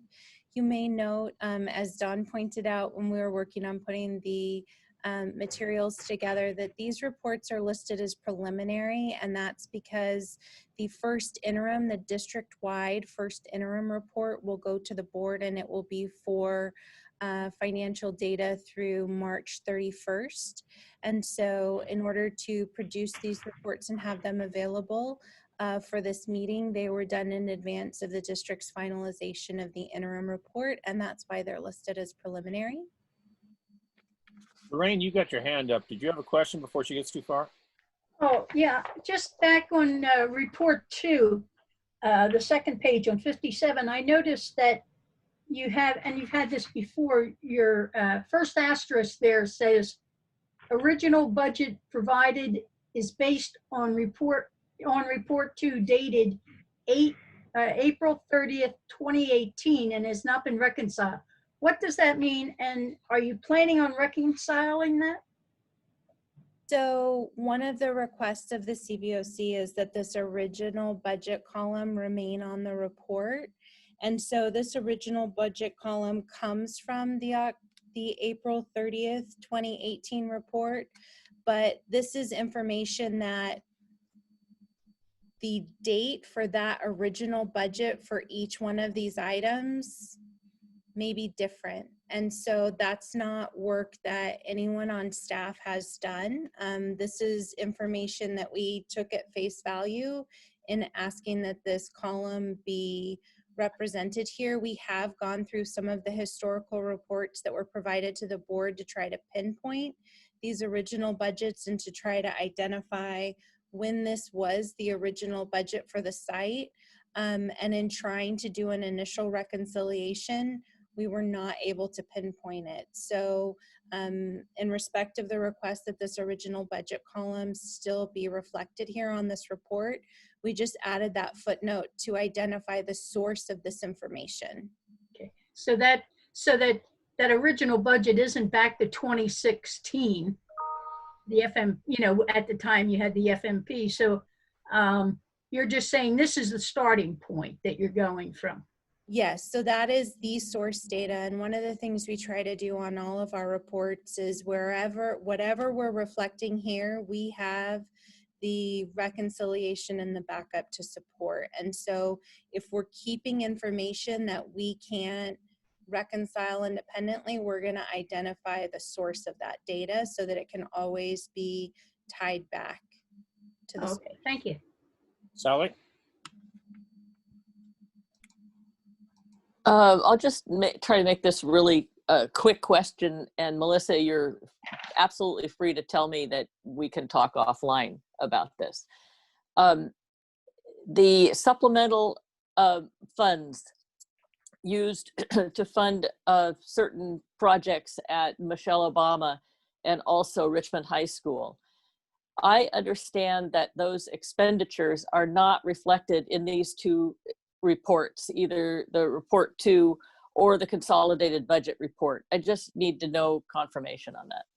Yes, that is true. Thank you.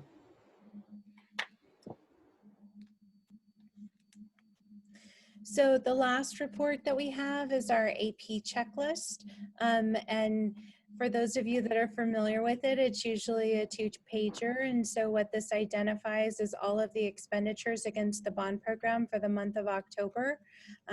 What you see here in the first page is a summary essentially of the checks that have been issued. And as you turn the page, you can see a full reconciliation of additional types of expenditures, which does include payroll. And thanks to Mr. Younghurst's Public Records Act request and conversation about providing additional transparency when it comes to the variance between the FTE, full-time employee salary that's captured for each one of us, and then our timesheet that's done on a monthly basis.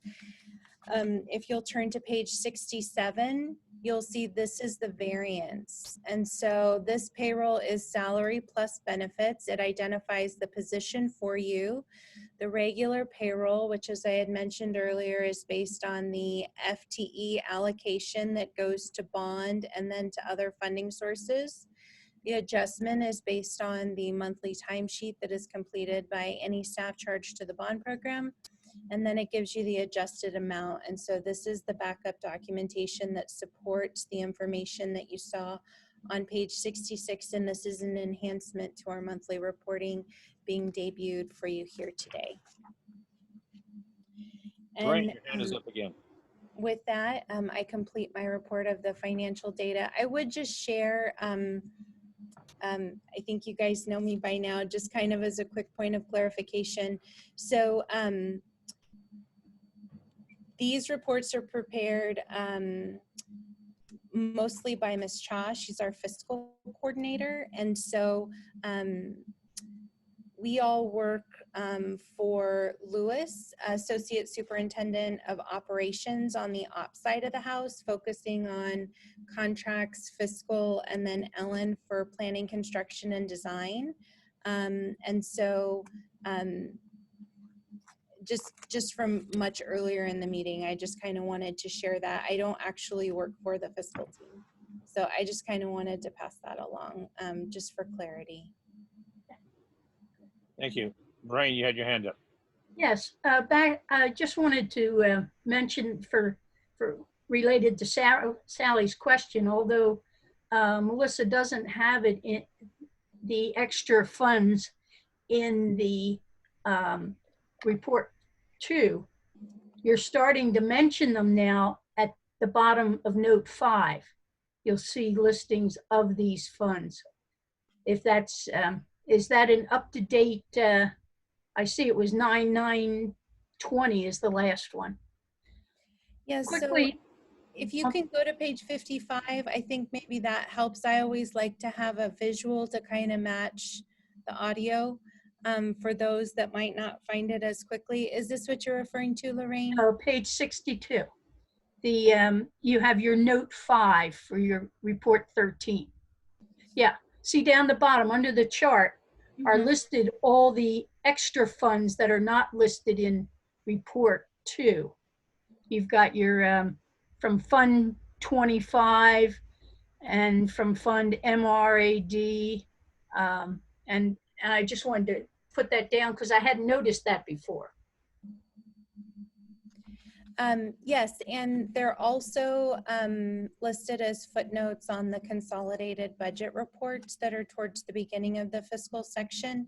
And so when we're providing the budget dollars in the reports themselves, they represent bond fund expenditures. And so if there are supplemental funds used in the project budget, we're identifying them in the footnote.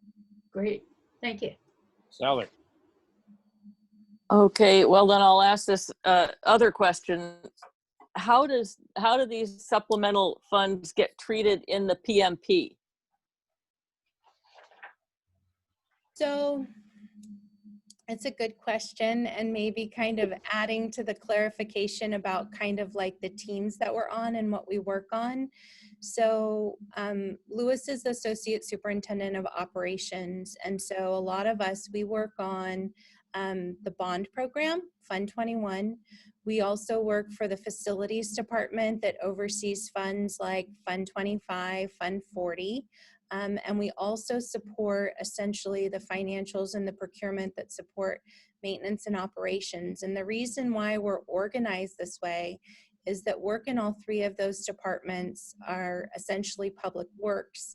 There's a very specific set of rules that any type of public works that need to follow. So that's essentially the organization or management of our team. You could argue that I'm very similar to purchasing, but from a public works lens. And so the PMP itself is really speaking to the bond program management plan. And so the emphasis of the PMP is Fund 21. It is the bond program.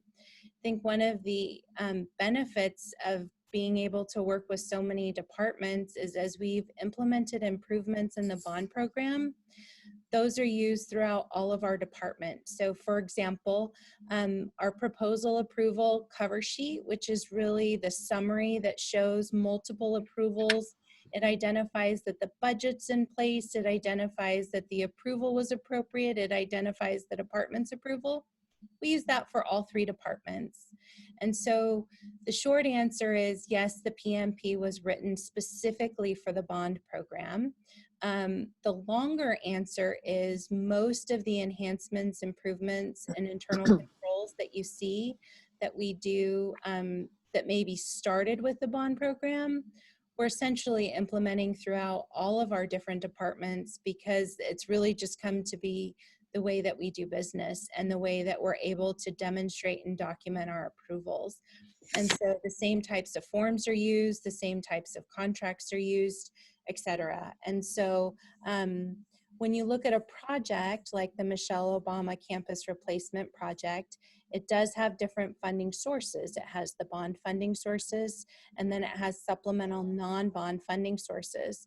But all of the administration of that project is following the same forms, internal controls, and processes that are identified in the program management plan.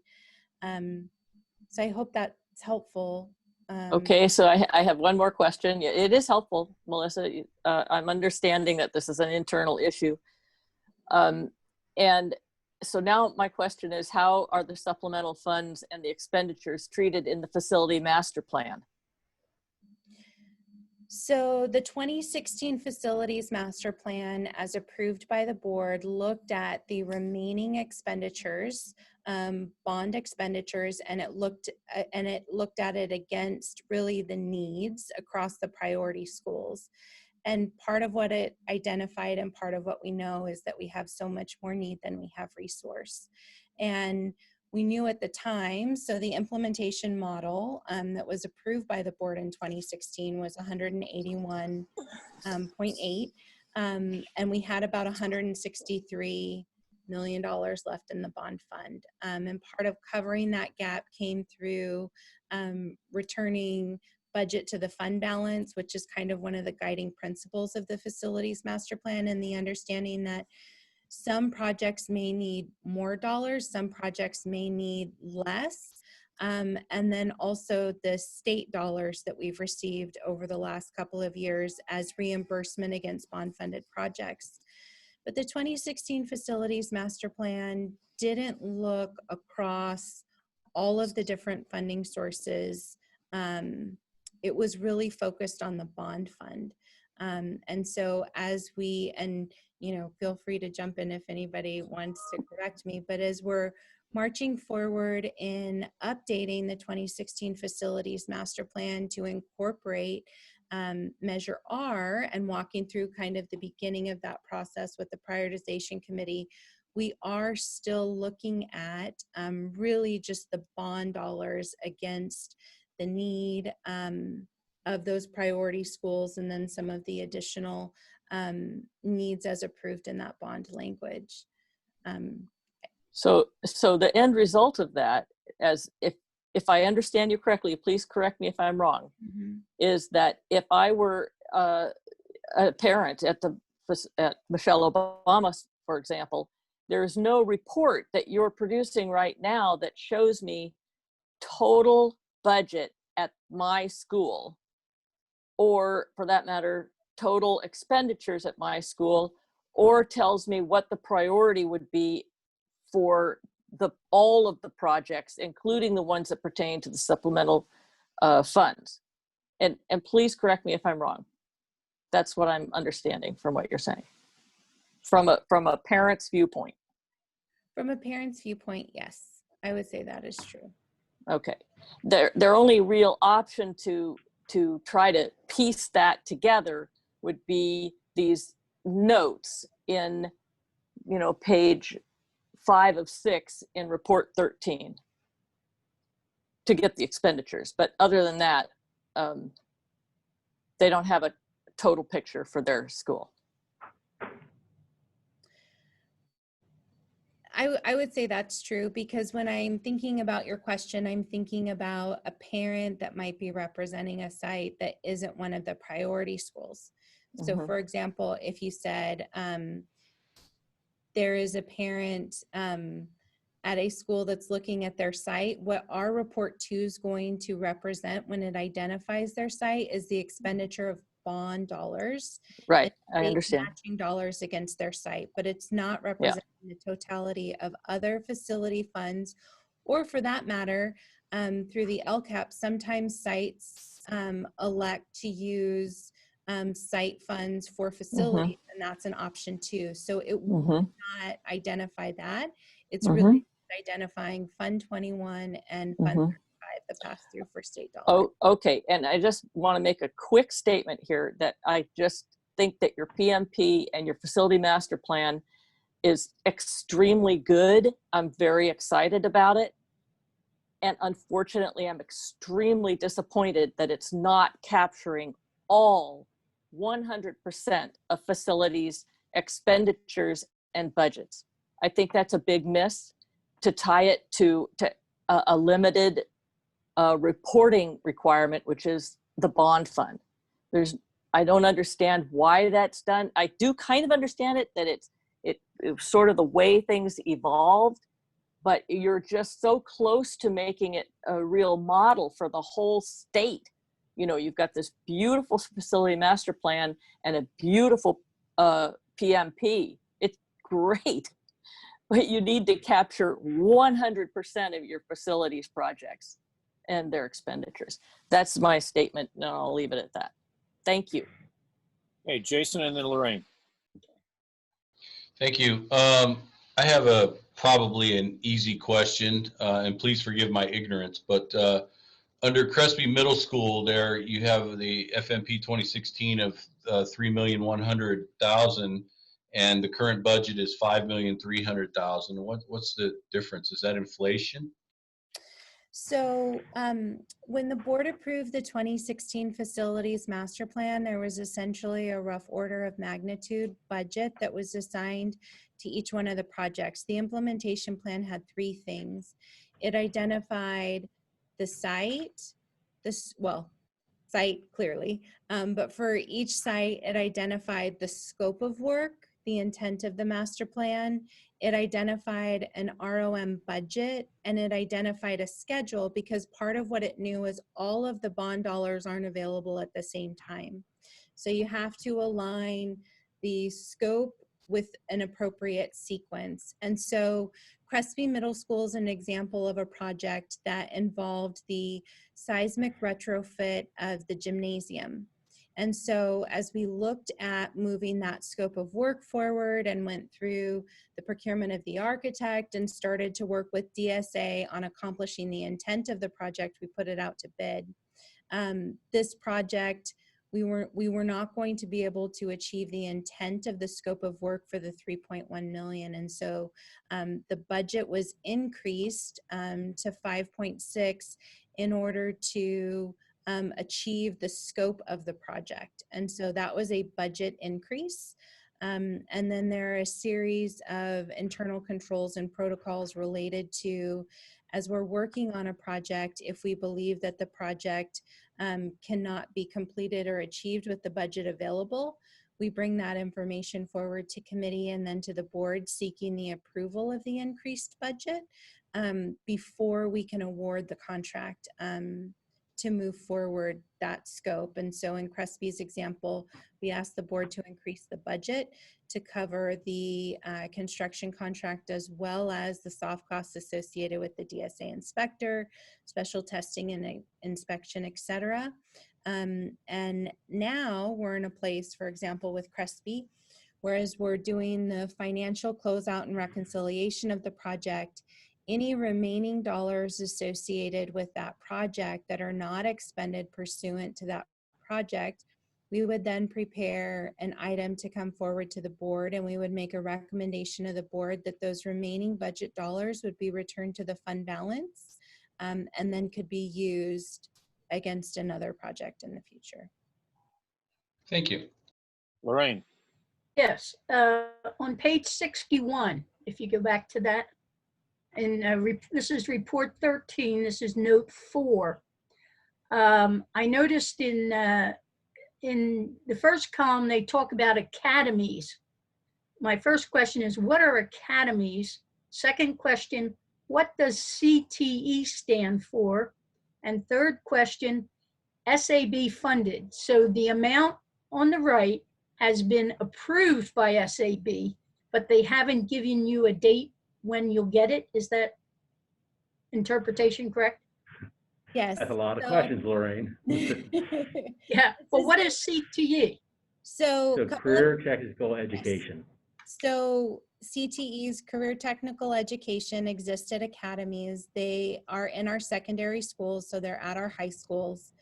So one of the things that we did was back when El Cerrito High School was reconstructed and when De Anza was reconstructed, they have CTE dedicated facilities. That means they have facilities that are dedicated to their career technical programs. And so a couple of years ago, the state put together, set aside some CTE dollars, essentially for grants through the state. The SAB is the state allocation board. And so that is the committee that approves funding applications and then provides district like ours, state matching dollars from the school facility program at the state. And so what we've done over the course of maybe the last 2 years was we aggressively pursued being reimbursed for those CTE facilities, because even though they were constructed many, many years ago, the way that the legislation was written that set aside these funds, it didn't say that it had to be grant funded. It said it could also be reimbursement. And so we were really excited at our joint CBOC board meeting that we were approved by the state allocation board on that day for these dollars. And so these are dollars that we've already spent, applications long submitted, now approved. And so over the next 10 months, we'll be working with OPSC to submit all of the paperwork such that we'll receive these dollars. And then these are additional dollars that'll come back through because we receive them for the expenditure of bond dollars. This is just leveraging additional state dollars to continue to move our program forward. And so that's why these dollars, they've been approved by the board, they haven't been funded.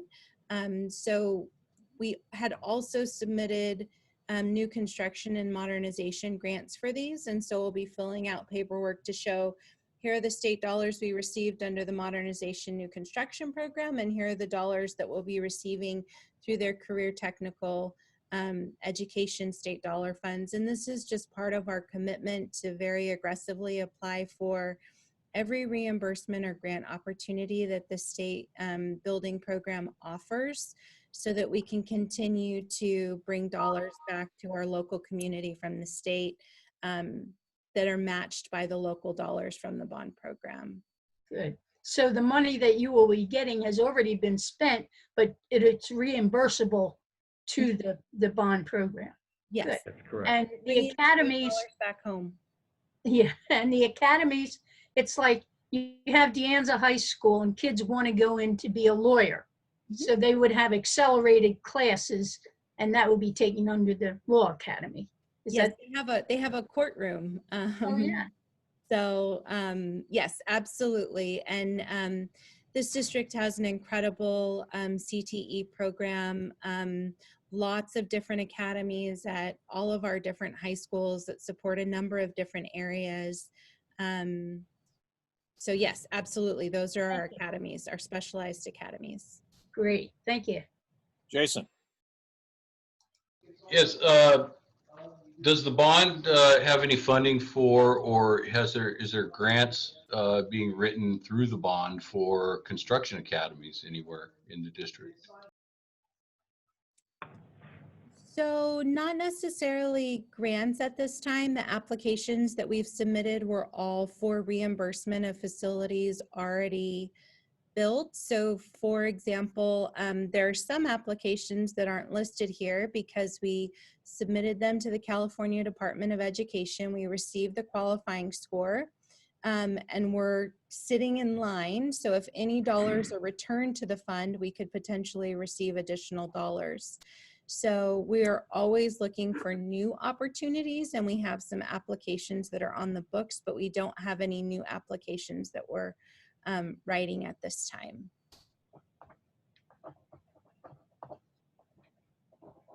Thank you. Okay, any other questions or comments on the staff reports before we move into non-staff reports? Okay, do we have a board liaison report? No, okay. just a quick reminder, we are well into 2/3 of the meeting, and we still have more than half of the agenda left. So I'm not saying that we need to skip over anything, but just keep an eye on the clock if you can, please. Okay. Our next item is on the adoption of, or the consent items, the adoption of minutes from the last 2 meetings. And by the way, I sure hope the rest of you appreciate the job that Mac has done as much as I do, because it's not a fun job to take minutes. It's not a fun job to record them and to do them accurately without people bitching and whining all the time about, you know, I need to correct this, need to correct that. I didn't say that. Attend some of our city council meetings, so you'll appreciate that. Attend some of our school board meetings, you'll appreciate just how good a job Mac does. We also have our CBOC member information request log and the approved recommendations log. If there's no questions or comments on these, we'll accept them as presented. Okay. Membership on our attendance review, Mac?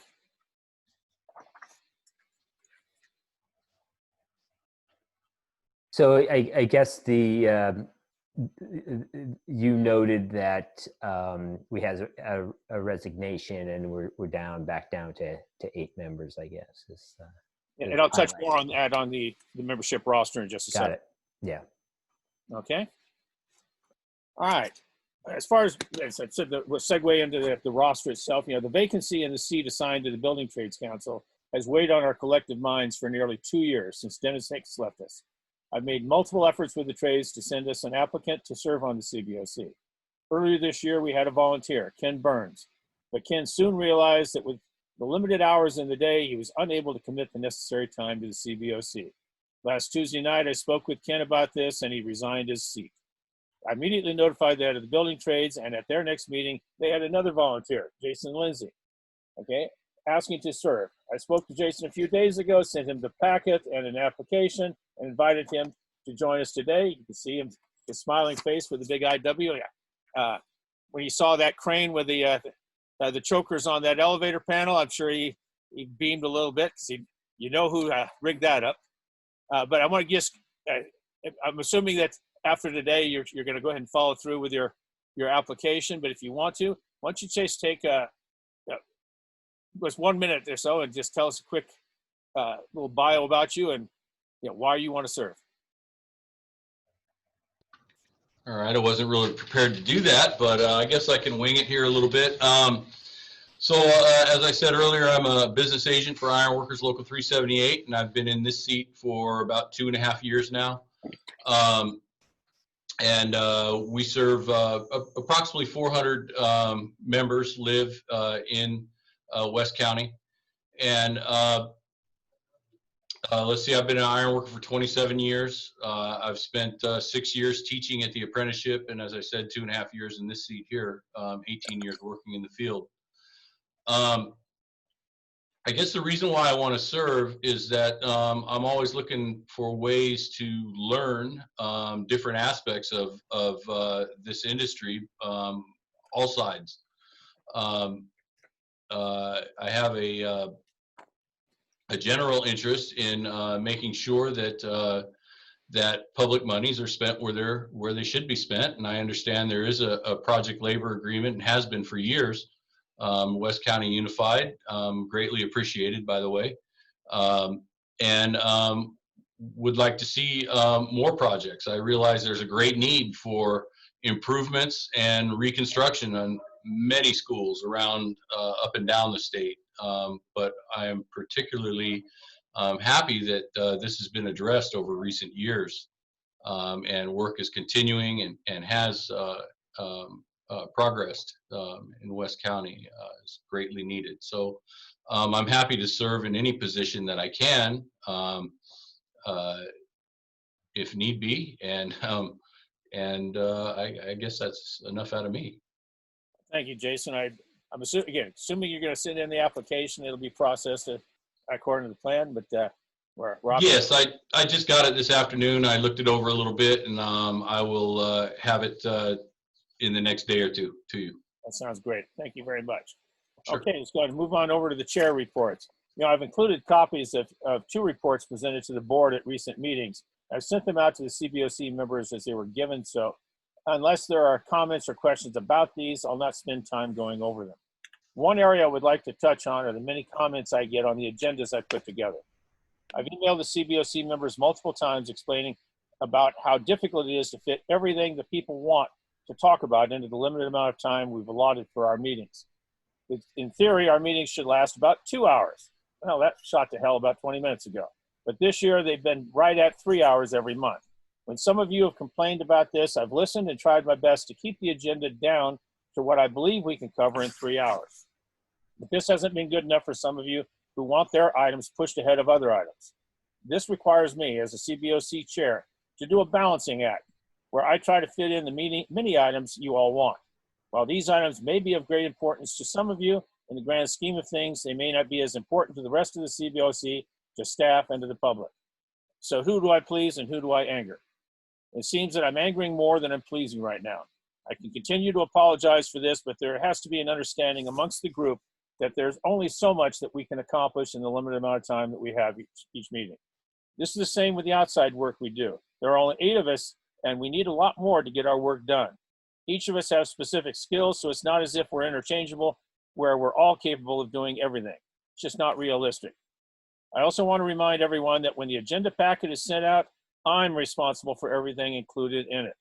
If something is left out, it's most likely because I screwed up and left it out. I hope that you might agree that I've tried to be fair with everyone and include submissions I've been sent, whether I agree with them or not. So if you notice something is missing, it's not intentional. Very late last night, I was alerted that 2 items on the list of public records requests were missing. This wasn't something that staff left out, it was me. I added the 2 items to the table, but messed up when converting it to a PDF. Once I was alerted to this though, I made the correction and did everything in my power to correct the online packet and to send everyone the updated information. I ask each of you to please have some understanding and work with me. If you see that there's a problem, reach out and give me a chance to rectify it. You don't have to go nuclear on us and try to make more out of a simple mistake than there needs to be. This item was only one of a couple that have been amplified into more than it needs to be. I'm glad that nobody has pointed out that in the agenda itself, the letter designations were reused multiple times. I'll correct that and get it fixed for the permanent archives later tonight. Yeah, we're all in this together, and I include staff in this. We need to work together to accomplish our goals. It never helps when we point our fingers at someone else and accuse someone else of working against one or more of us. Thanks for listening to that. On another note, back in April, the board passed a resolution, essentially creating a new CBOC that will include Measure R. We've done some research and have our independent legal counsel, Adam Ferber, investigating this right now about how the new CBOC being formed. This would start the clock fresh for each of us. That is, we would have 3 two-year terms available to each of us on the new CBOC. This might also be an opportunity to draft a brand new board policy for consideration that would address the issues we fought with staff and the board about for 2 years. As part of that research, we have a presentation from an esteemed bond counsel that has represented more than 500 school districts in California, and he is of the opinion that this is something that might apply here. As I tried to gather information, I went to the website for the school body where this report was made. That was the City College of San Francisco.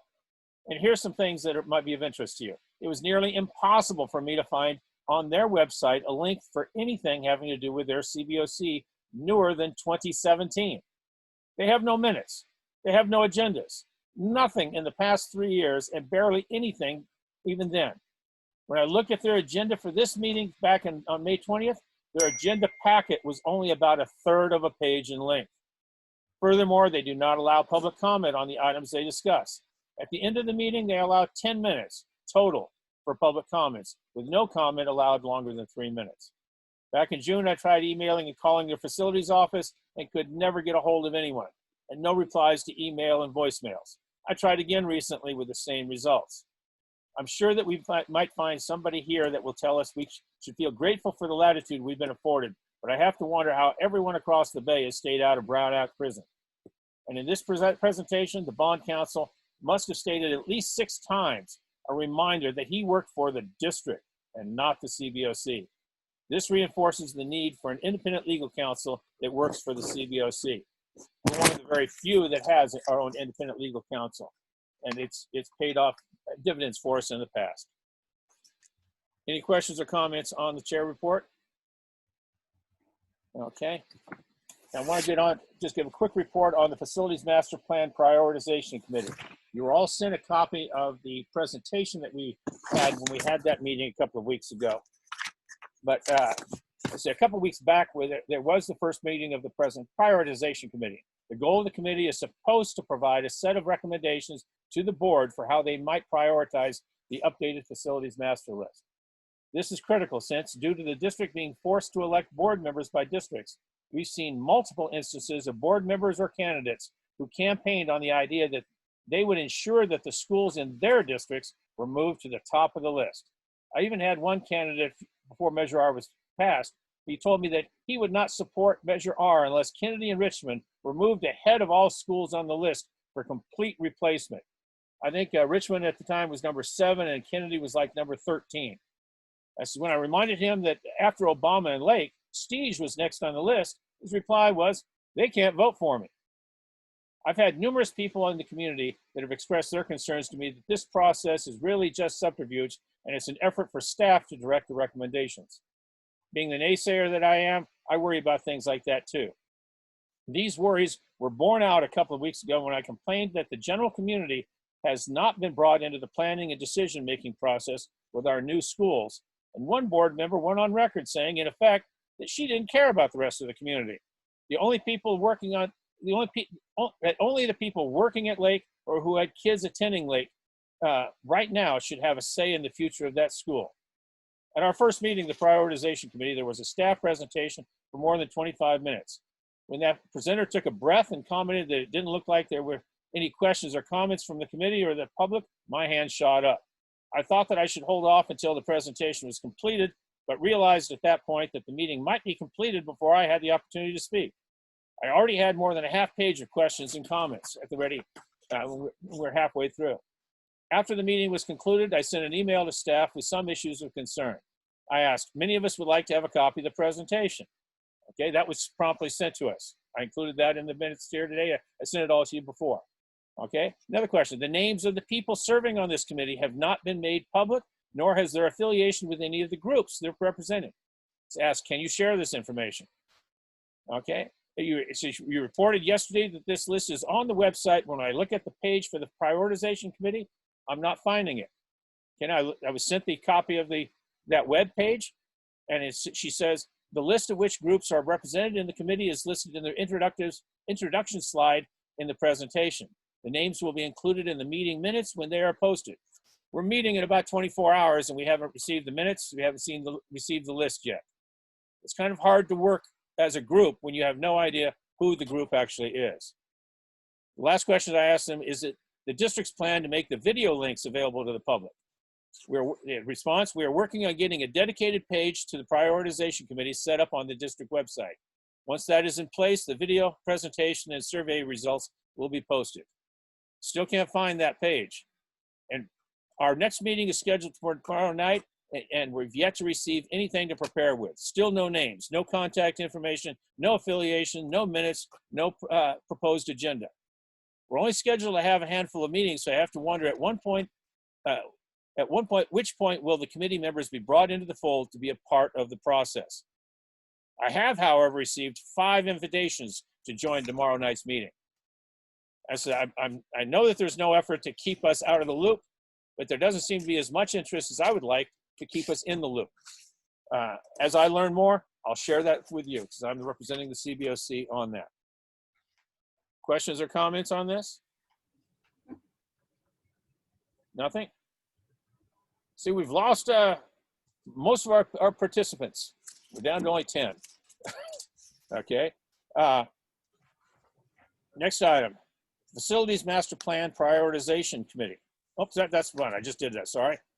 Now, let's turn things over to. I have a question. Go ahead. This is Anton. Yes. How does the public access the committee meetings? Are they on Zoom? Yes, they are.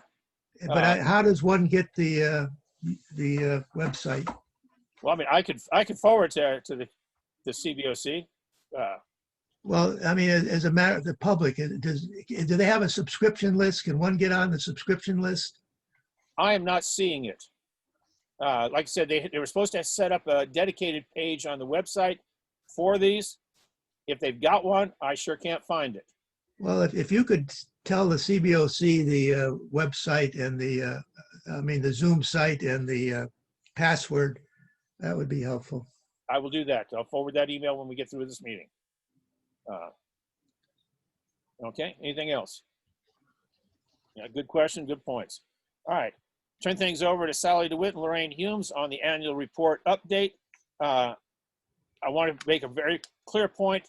You look at that item P on there. Their second item is proposed 2020 annual report schedule. This was submitted to me by Anton Younghair, so Sally and Lorraine will have nothing to do with it. When it gets to that point, then Anton will take over. Okay, but in the meantime. Okay. All right. I'm gonna jump in here a little bit ahead of Lorraine. I know she has an amendment already to the annual report version 2, which was included in the agenda. So we're going to present this for action with at least 2 amendments. Hers that she's going to discuss in a second, and then mine.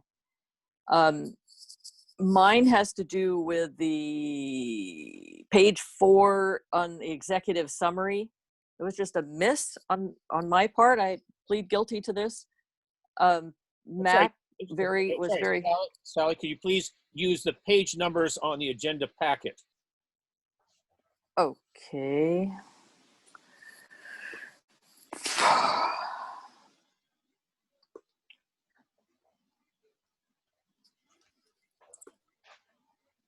So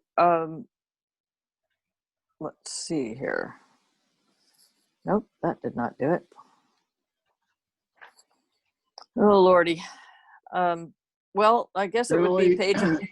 Sally, this is on page 4 is page 129 of the agenda. Thank you so much, John. Thank you. Okay, 129. And it's the 4th bullet down off underneath 2019 budget and forecast highlights. It starts, quote, supplemental funds, end quote, parentheses, i.e. non-bond funds, et cetera, et cetera. Mac was very helpful in calling attention to the fact that the last 2 sentences in this bullet are not correct. And so my intention was to change that, but I failed. So I apologize for that. And the amendment would be to. I'm not the only one. Okay. All right. And so there is a note which was changed, referencing the same issue. And that was on, oh dear, the report page 39. John maybe can find that. I'm sorry, Sally, and are you recommending a change to page 1? Yes, I am. Do you want details on it, or do you want me to just send it to you later? We're going to vote on it. I mean, otherwise we got to put it in the agenda again next month. Exactly. That's why I'm trying to be specific. Yeah, that's why I want to know specific. That's what I'm going for here. So there is a special note on page 39 of the report, which is page 164 of the agenda.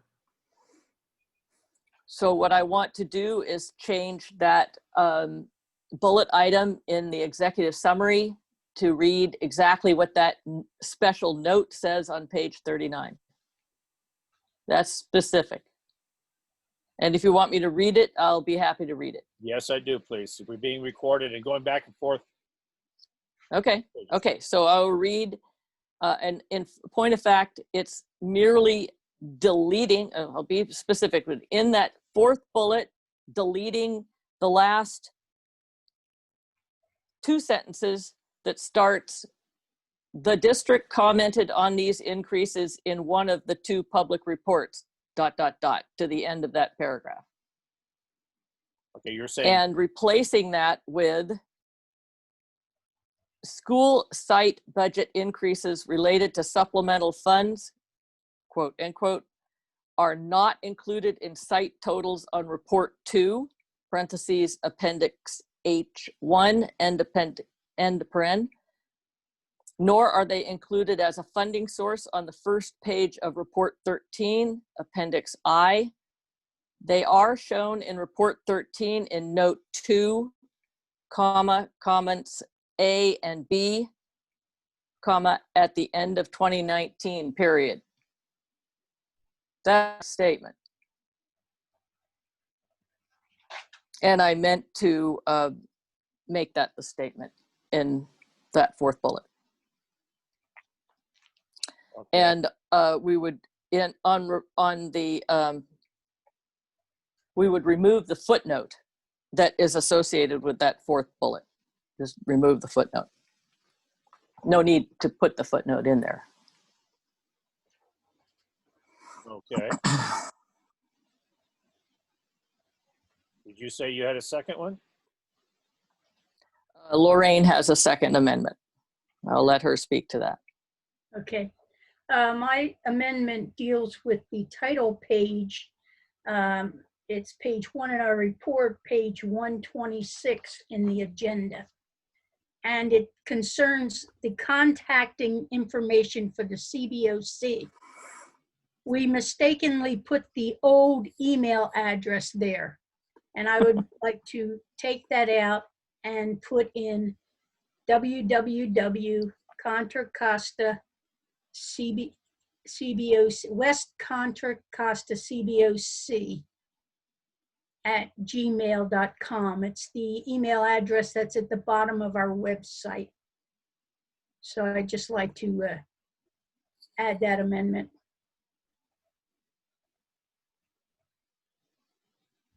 I'm sorry, let me do some quick checking. That's the email address that we created recently? It's the one you created in November last year. Okay.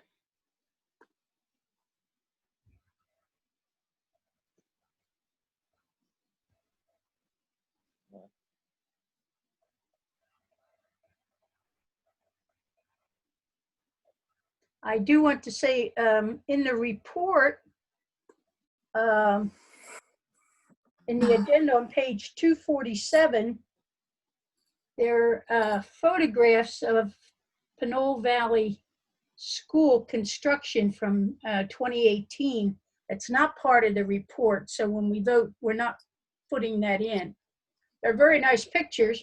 How we decided on the pictures for the report was there were 6 schools that had construction projects going on, and Pinole was had the opening. So we put the full picture of Pinole on the front of the report, and then we took one picture from each school showing construction in the chapters 1 through 7.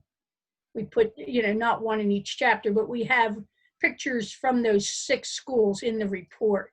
So because we had so many schools, we just wanted one picture from each.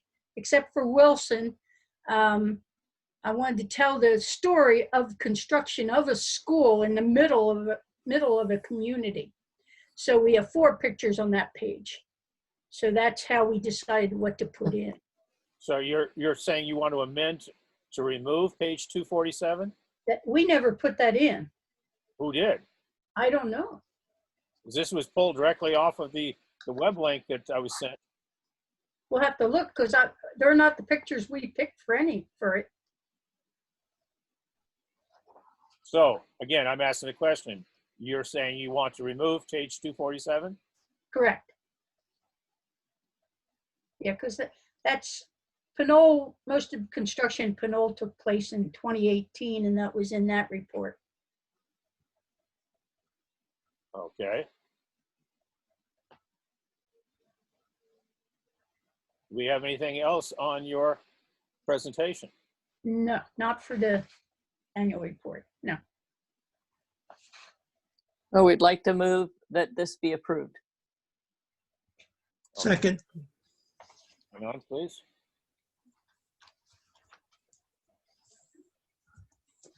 Okay, so what we will be discussing and voting on will be the report as we see it with the 3 changes that the committee is making. Correct. Yep. Understood?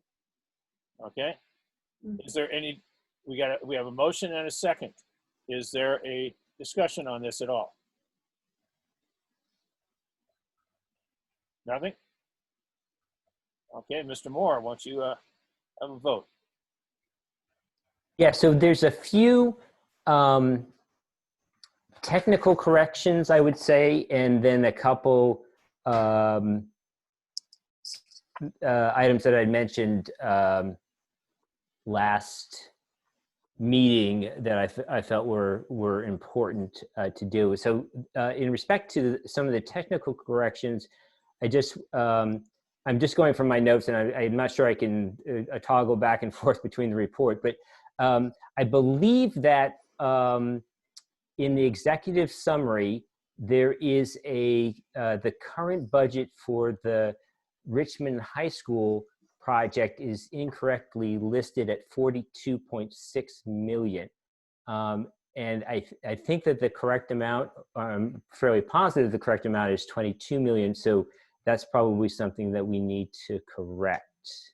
Is there any feedback from the committee on that? Am I correct, or am Yeah. No, we did go over that. And thank you for that, Mac. Your notes were very, very clear. And so we went over each of those notes pretty carefully. And Lorraine, do you want to handle that, or you want me to? You can handle it. Okay. Okay. So we took the 42.6 off of report 2 and the consolidated budget report. The 22 million, I believe, was on the consolidated budget report related to the facility master plan, which is a subset of the total budget for Richmond High School. Yeah, but that's, so we typically, in our reporting and all the reporting, there is a segregation of historical projects that may have occurred, many, many years ago, which has occurred at almost all the schools, and then segregate them into the current project. So the current project, which is really, what we're talking about being done now, is $22 million. And so if you wanted to do the total spend at each of those schools, I think you would find that in fact you need to do some major surgery on your numbers in this report, because the budgets reflect the facilities master plan budgets or the legacy project budgets, but not the total funding per site. Yeah, we did tie everything in our report 2 and the consolidated budget report. So I don't think that there's, you'd have to be specific. So for example, because we made it. Yeah, I think I was. I guess I didn't get any feedback on this, until I saw the agenda, with reported. And I'm just pointing out. So if you would like me to provide those examples of how that could work, I could point those out to you. But that would probably mean that I would need to go through the review of the report in greater detail. So, for example, let's hang on and see if I can. Yeah, in your notes, reference that particular events in your second bullet item, and it wasn't referenced again. We just we were looking at the total budget for Richmond High School, regardless of facility master plan or whatever. We weren't focused on that. Because we want that again, report 13 Report 13 on page 1 reports total expenditures and total budget, including legacy and including facility master plan. So we take the budget for the site total from 2, which ties to report 13, page 1. We want to be very clear, and we make that clear in a number of places in our report, that the report 13 and report 2 / consolidated budget report, which are the same in effect, are the fundamental reports that we're using to report expenditures and budgets. And Yeah, so that's why, yeah. We didn't want to have to, make the reader dive too deeply and understand sort of the reporting nuances. No, We wanted okay, to so take a total site report. Yeah, so again, it's misleading because when I look at this bullet, it reads as follows: on November 11th, construction commenced on a project at Richmond High School, which includes the demolition and et cetera, budget for this project, which is the current project, was $42.6 million. So that, based on your description, that's not, that bullet is incorrect, right? I don't know. This project being Richmond High School. No, that's not what it says. It says, okay, so that was the project in that bullet was in the overarching project being Richmond High School. The fact that they're working on a sub-project is a little different, but it's sort of incidental. I'd be happy if you explain that, but it for somebody just reading this, the plain English says, construction commenced on a project, so on November 11th. So if it includes that project includes the legacy, then that didn't happen on November 11th. Right. So do you want to reword that? Well, so again, that it reads. Yeah, and so I'm going to have to take a harder look, because this one was the one that stuck out to me. But now hearing your explanation, I'd have to look at these others, because essentially, I just want it to be clear to people what you're talking about. If we go back into history since the school was originally built, that's. Well, that's what is shown on report 13, and which ties to report 2. So report 13, page 1, includes total expenditures for the entire bond program, which dates back to 1998. Correct. And project budget. So that's what we're tying to. But you also, and that's our guiding light, if you will. Correct. But also you could, if you chose, which you didn't, you could also say that report 2 indicates the facilities master plan project or the legacy project. So it is. Well, I didn't see any point in going into detail about what at that level. That's a lower level of detail. And that is actually why we produced report 13, to be a snapshot of the entire bond program. And we're staying at the high level. Yeah. We discussed it and decided not to take your suggestion. Yeah, no, I think that's obvious, but but I guess what I'm saying is that whichever way you decide or you propose to do this, needs to be factually correct, and the words need to reflect the correct situation. Fair enough. And fair enough. We tried to do that, and it was correct to us as it read. But I mean, I understand that you have trouble with that. Then fair enough. I mean, words are words, right? So now, given our understanding about it, we're staying at the very high level, total. then maybe this could be reworded here on November 11th. Construction commenced on Richmond High School. You know, forget on a project, on, you know, just take those 3 words out, which includes the demolition of the small gymnasium, locker room, weight room, and dance studio, student health center, and construction of a replacement gymnasium, blah, blah, blah, blah, blah. Budget for Richmond, as it reads now, budget for this project at the end of 2019 could read budget for Richmond High School.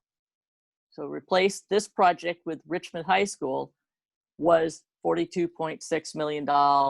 And if somebody went to check that with report 2, which is in appendix H1, or the consolidated budget report in H1, H2, then they would find 42.6.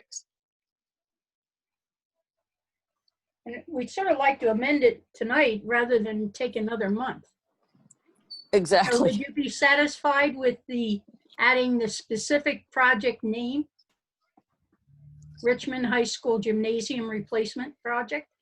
Oh, but then we'd have to pull out the actual budget, Lorraine. Yeah, we have to stick to the high level.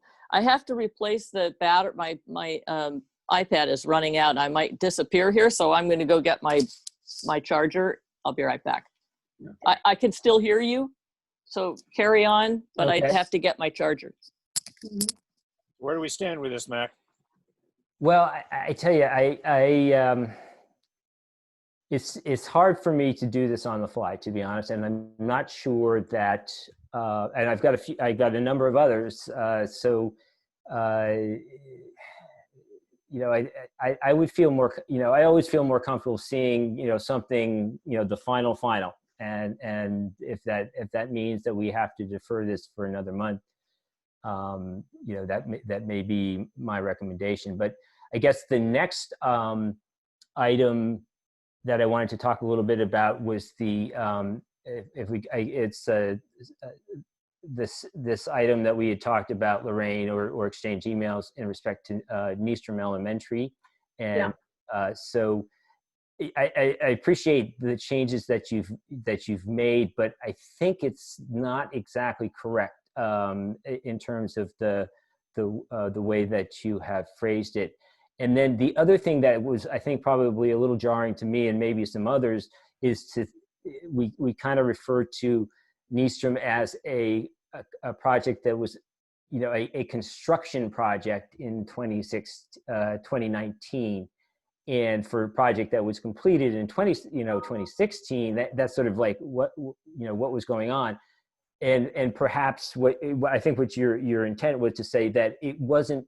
The construction was completed, but there was this lingering dispute, and so the project wasn't fully closed out until.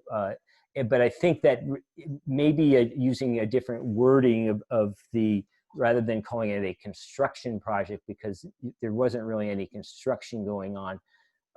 It was just, you know, sort of. Well, but the reason that was because Lewis considers closeout in construction, and that's where he puts it in his chart on his project every month, you know, if they're doing closeout. And I sent you the email from Melissa explaining that they had it was a classroom renovation project, and they had a legal dispute. And even though they had finished the construction, the kids were in it, it took them that long to cover the legal dispute. So it did not close out the project at all. Yeah, so that's the distinction that I think it probably would be worth making, is because. Well, I thought I put that at the bottom of the chart.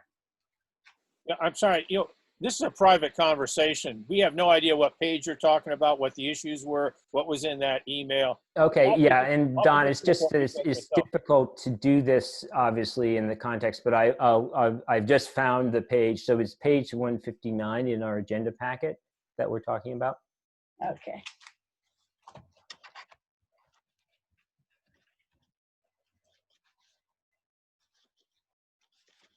Can you share that, Don? I'm sorry? Can you share that on the screen? No, Page I one? cannot. Yeah, I thought, okay. I mean, I don't have the technical expertise to, I can barely spell Zoom, let alone I figure out how to operate it. We've lost all staff people. All right. Great.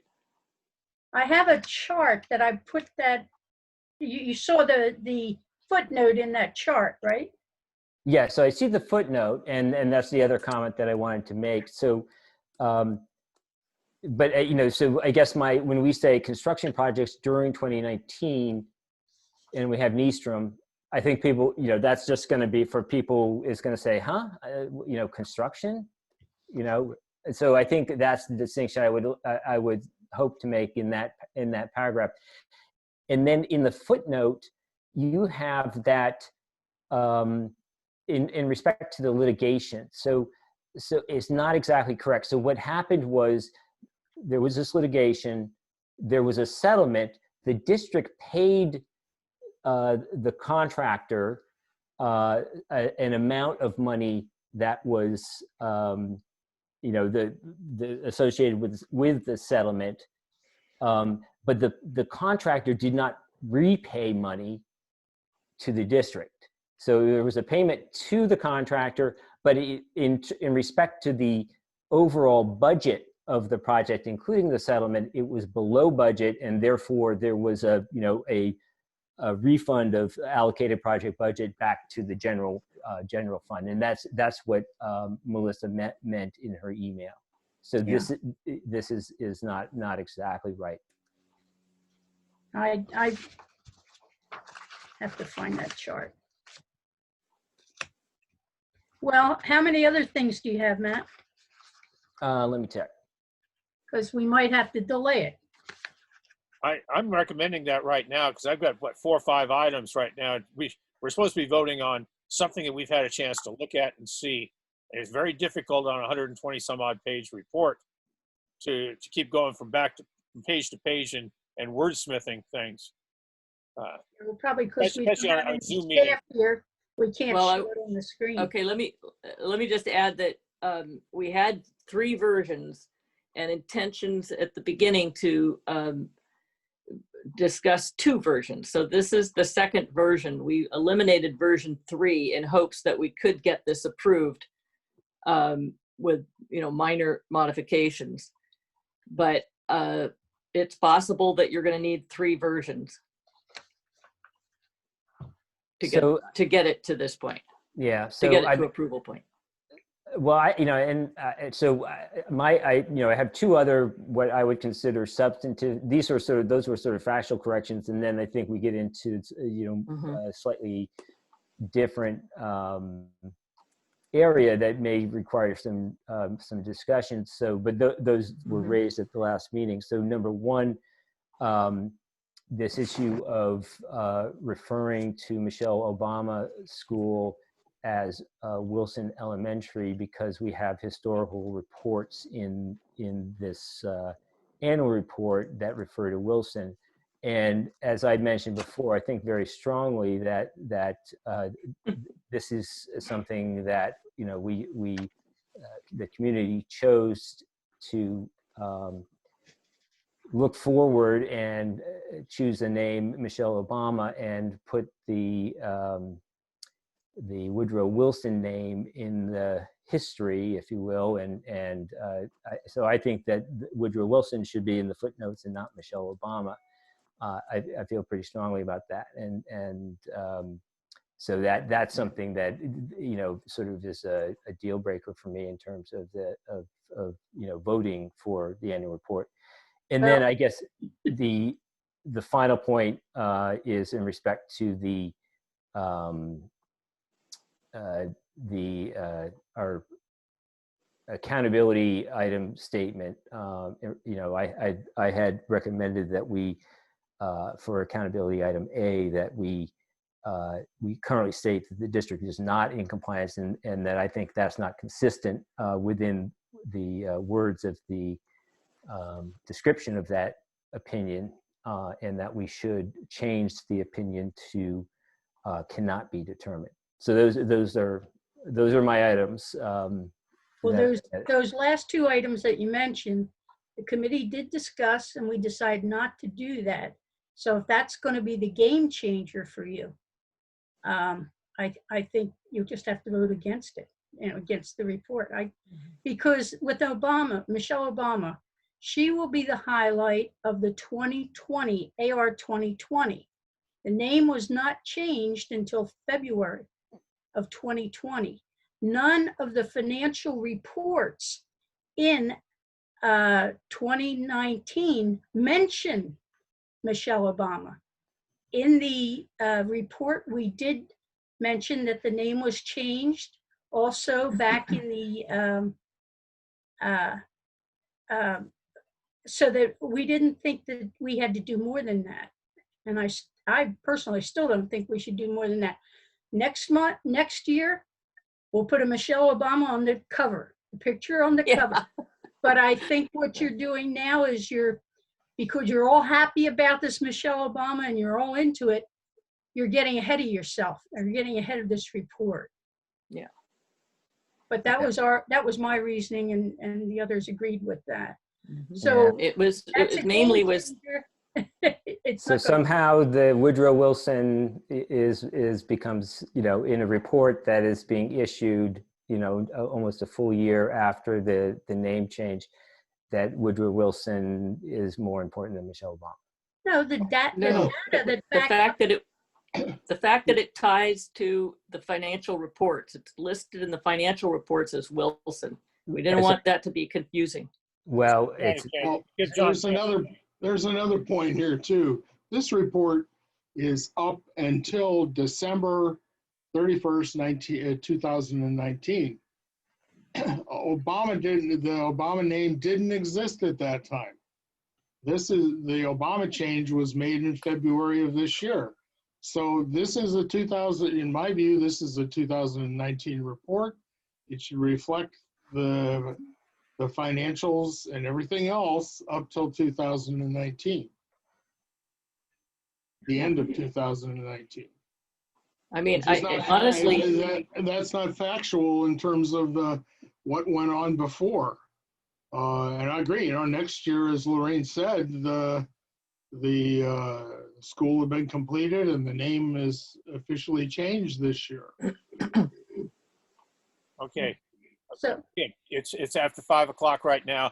We still got items left on the agenda. Do we want to proceed with this? We want to bring it back? So I just want to say, Dawn, our committee just spent a total of 5 hours on this report.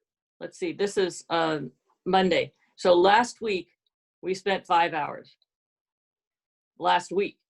That doesn't count hours and hours put in by people like Mac and others who have contributed. So I get what you're saying, but this is up for approval. So I need the committee. This is one of the most important things that the CBOC does in the year is to issue this annual report. And the issues that and the comments that Mac is making and that we're answering, which we very, very carefully considered and spent a lot of time on, are important. I'm okay with putting this off as far as approval is concerned, but I'm not okay with hurrying through this discussion unless you want to give it a time deadline and say, then we have to put it off until December, and then we'll have to continue the discussion until it's done. I wasn't asking to put it off. I was asking what your choice was. Between the four of you who've been discussing this, whether you wanted to proceed with it or whether you wanted to put it off, because right now we've got 4 changes that I've got listed on here. Yeah, I mean we haven't even touched on some of the other changes, which I think might come up, which are important. Might come up. Yeah, I mean you may have on your list, or Mac might have on his list. I don't know, and because you've just seen version 2.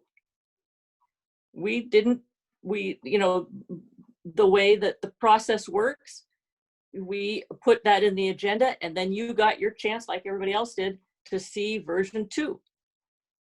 So I'm expecting that there might be some comments and some issues that need to be discussed.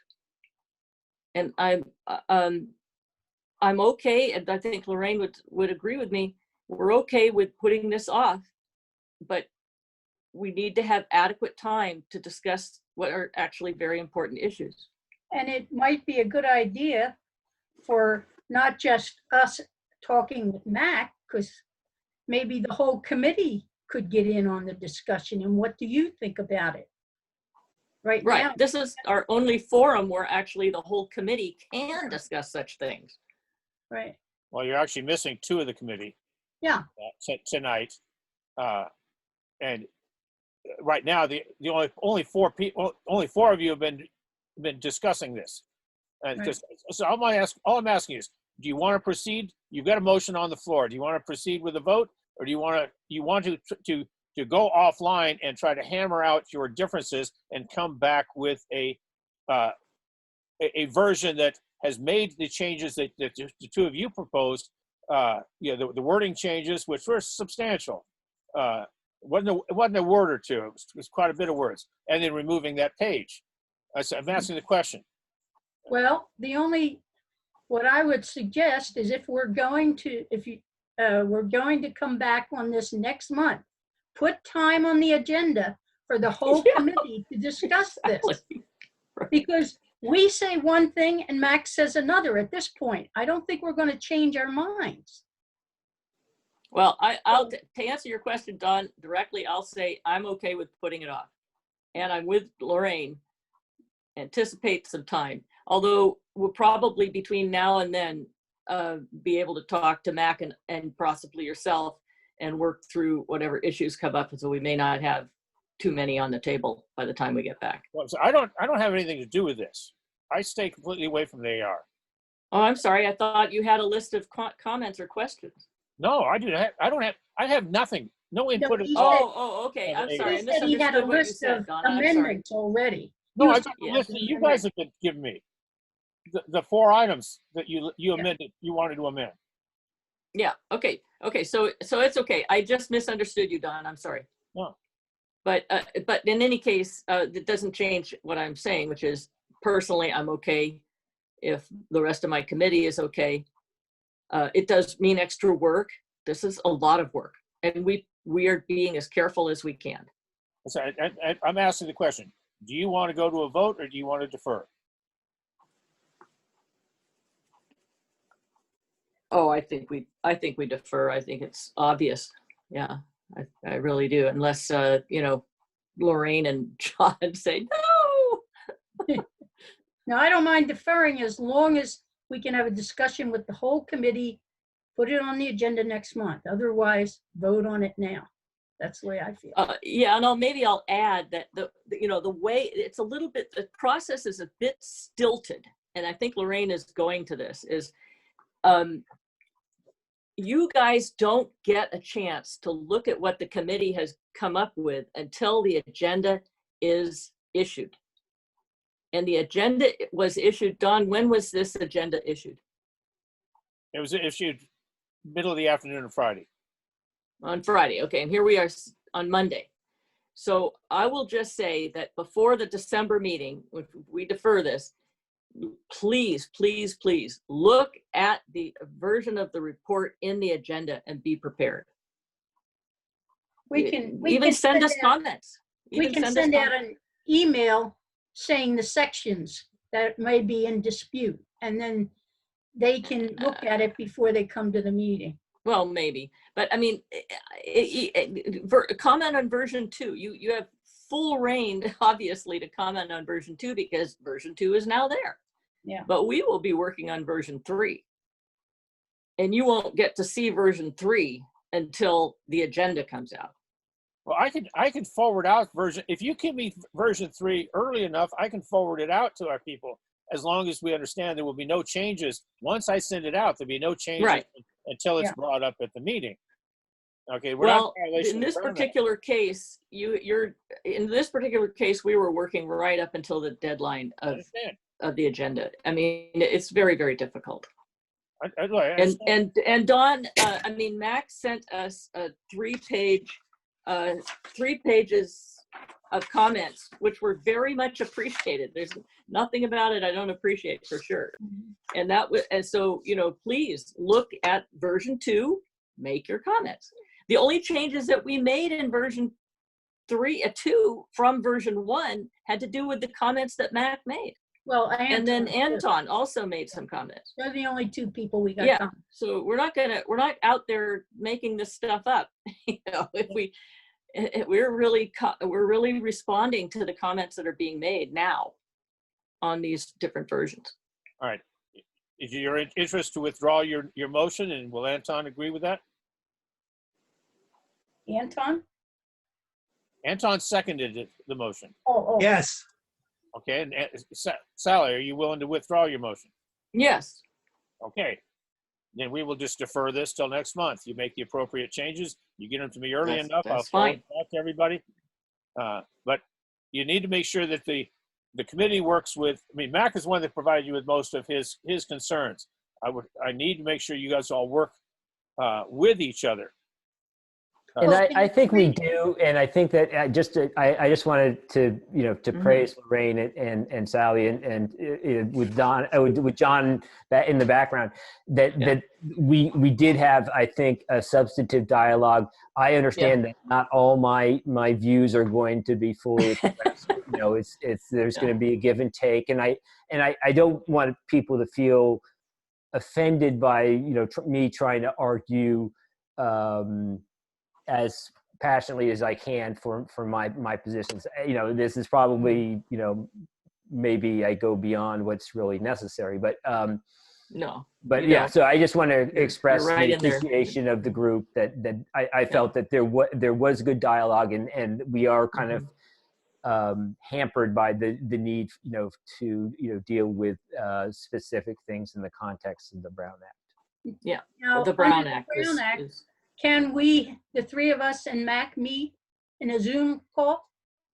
It's not, that wouldn't, it'd be 4. And what's our quorum now?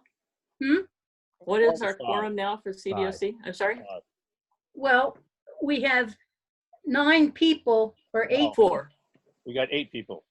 8 people. So the quorum is 4 of 4. us So meet. That's not a quorum. so no, right? we can't do it as long as. No, So quorum is quorum 5. is 5. Okay. So So we 4 might be people able, can get together. Well, we only have 8 now. no, it has to be less than a quorum. So if 4 got together. then- Well, maybe just one of the 3 of us can drop out, but 2 of us can meet with Mac anyway. To No, discuss. hold it, Lorraine. For a quorum is 5 for a committee for the CBOC. So if we're meeting 4 people, we're okay. Yeah. Okay, yeah, all right, good. Well, let's do that. Okay. I think we can accomplish more. And then, if we still disagree, we'll bring it up with the committee, when we Right. meet again. And then when we meet, that's all we can do. Yes. Yeah. Okay. And we do appreciate what you donate, your time and effort, Mac. We really do. Yeah. It's very helpful, especially in my section, because I hadn't written that FMP chapter before. So it's really good. We got another district meeting in a few minutes. That's why I'm trying to rush. We got the governance committee meeting in a few minutes. That's got at least one of us wants to be able to discuss the 4 items they've got there. So we're going to go ahead and defer this. We got the audit schedules. Turn this presentation over to Anton. No report. Okay. Calendar is pretty cut and dried. Our next meeting is December 14th. That's the only date left on our calendar. Our future agenda items I've got on there. We will elect our officers for next year. We will go over our calendars to pick the dates that we meet next year. We'll get a more thorough update on the website and on the prioritization committee meeting that's tomorrow night. Do we have anything else that people want brought up? Okay, well, annual report. Okay. Anything else on the agenda for next month that people want? So I'm sorry, could you say one more time what the agenda next month is? I'm fairly invested in making sure we have enough time. And I thought I heard several items that might limit the time. Well, yes, of course. But we got the election of our officers for next year. We got to sit down with our calendars for next year. just so we can pick out the dates. We got an update on the website. We got an update on the prioritization of the committee of the facilities master plan, and we got the annual report update. That's just to start with. Well, make sure we have enough time to discuss it. Don't cut us short. I'm not cutting you short, but it really helps if we, as we're discussing each of these items, you start picking up 1 or 2 minutes when people talk a little bit longer, and that's everybody, including staff. I said, on each item, 1 or 2 minutes. Next thing you know, you're 15 or 20 minutes that we've used up that we maybe didn't need to, because we got a lot of stuff crammed into our agendas. Okay. But okay. All right. I think we have a plan. All right.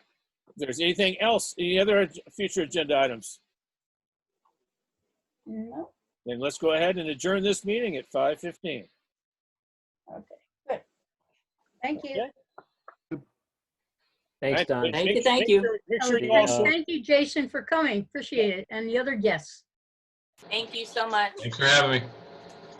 Make sure you all join in on the governance committee meeting in a few minutes. Good luck to all of the About new renaming board schools. members. Yeah. We'll be talking about renaming schools, talking about renaming mascots, all kinds of fun stuff. All right, Don, how do you join that one? Where is that located? I'll send you the link. Okay, thank you. All right.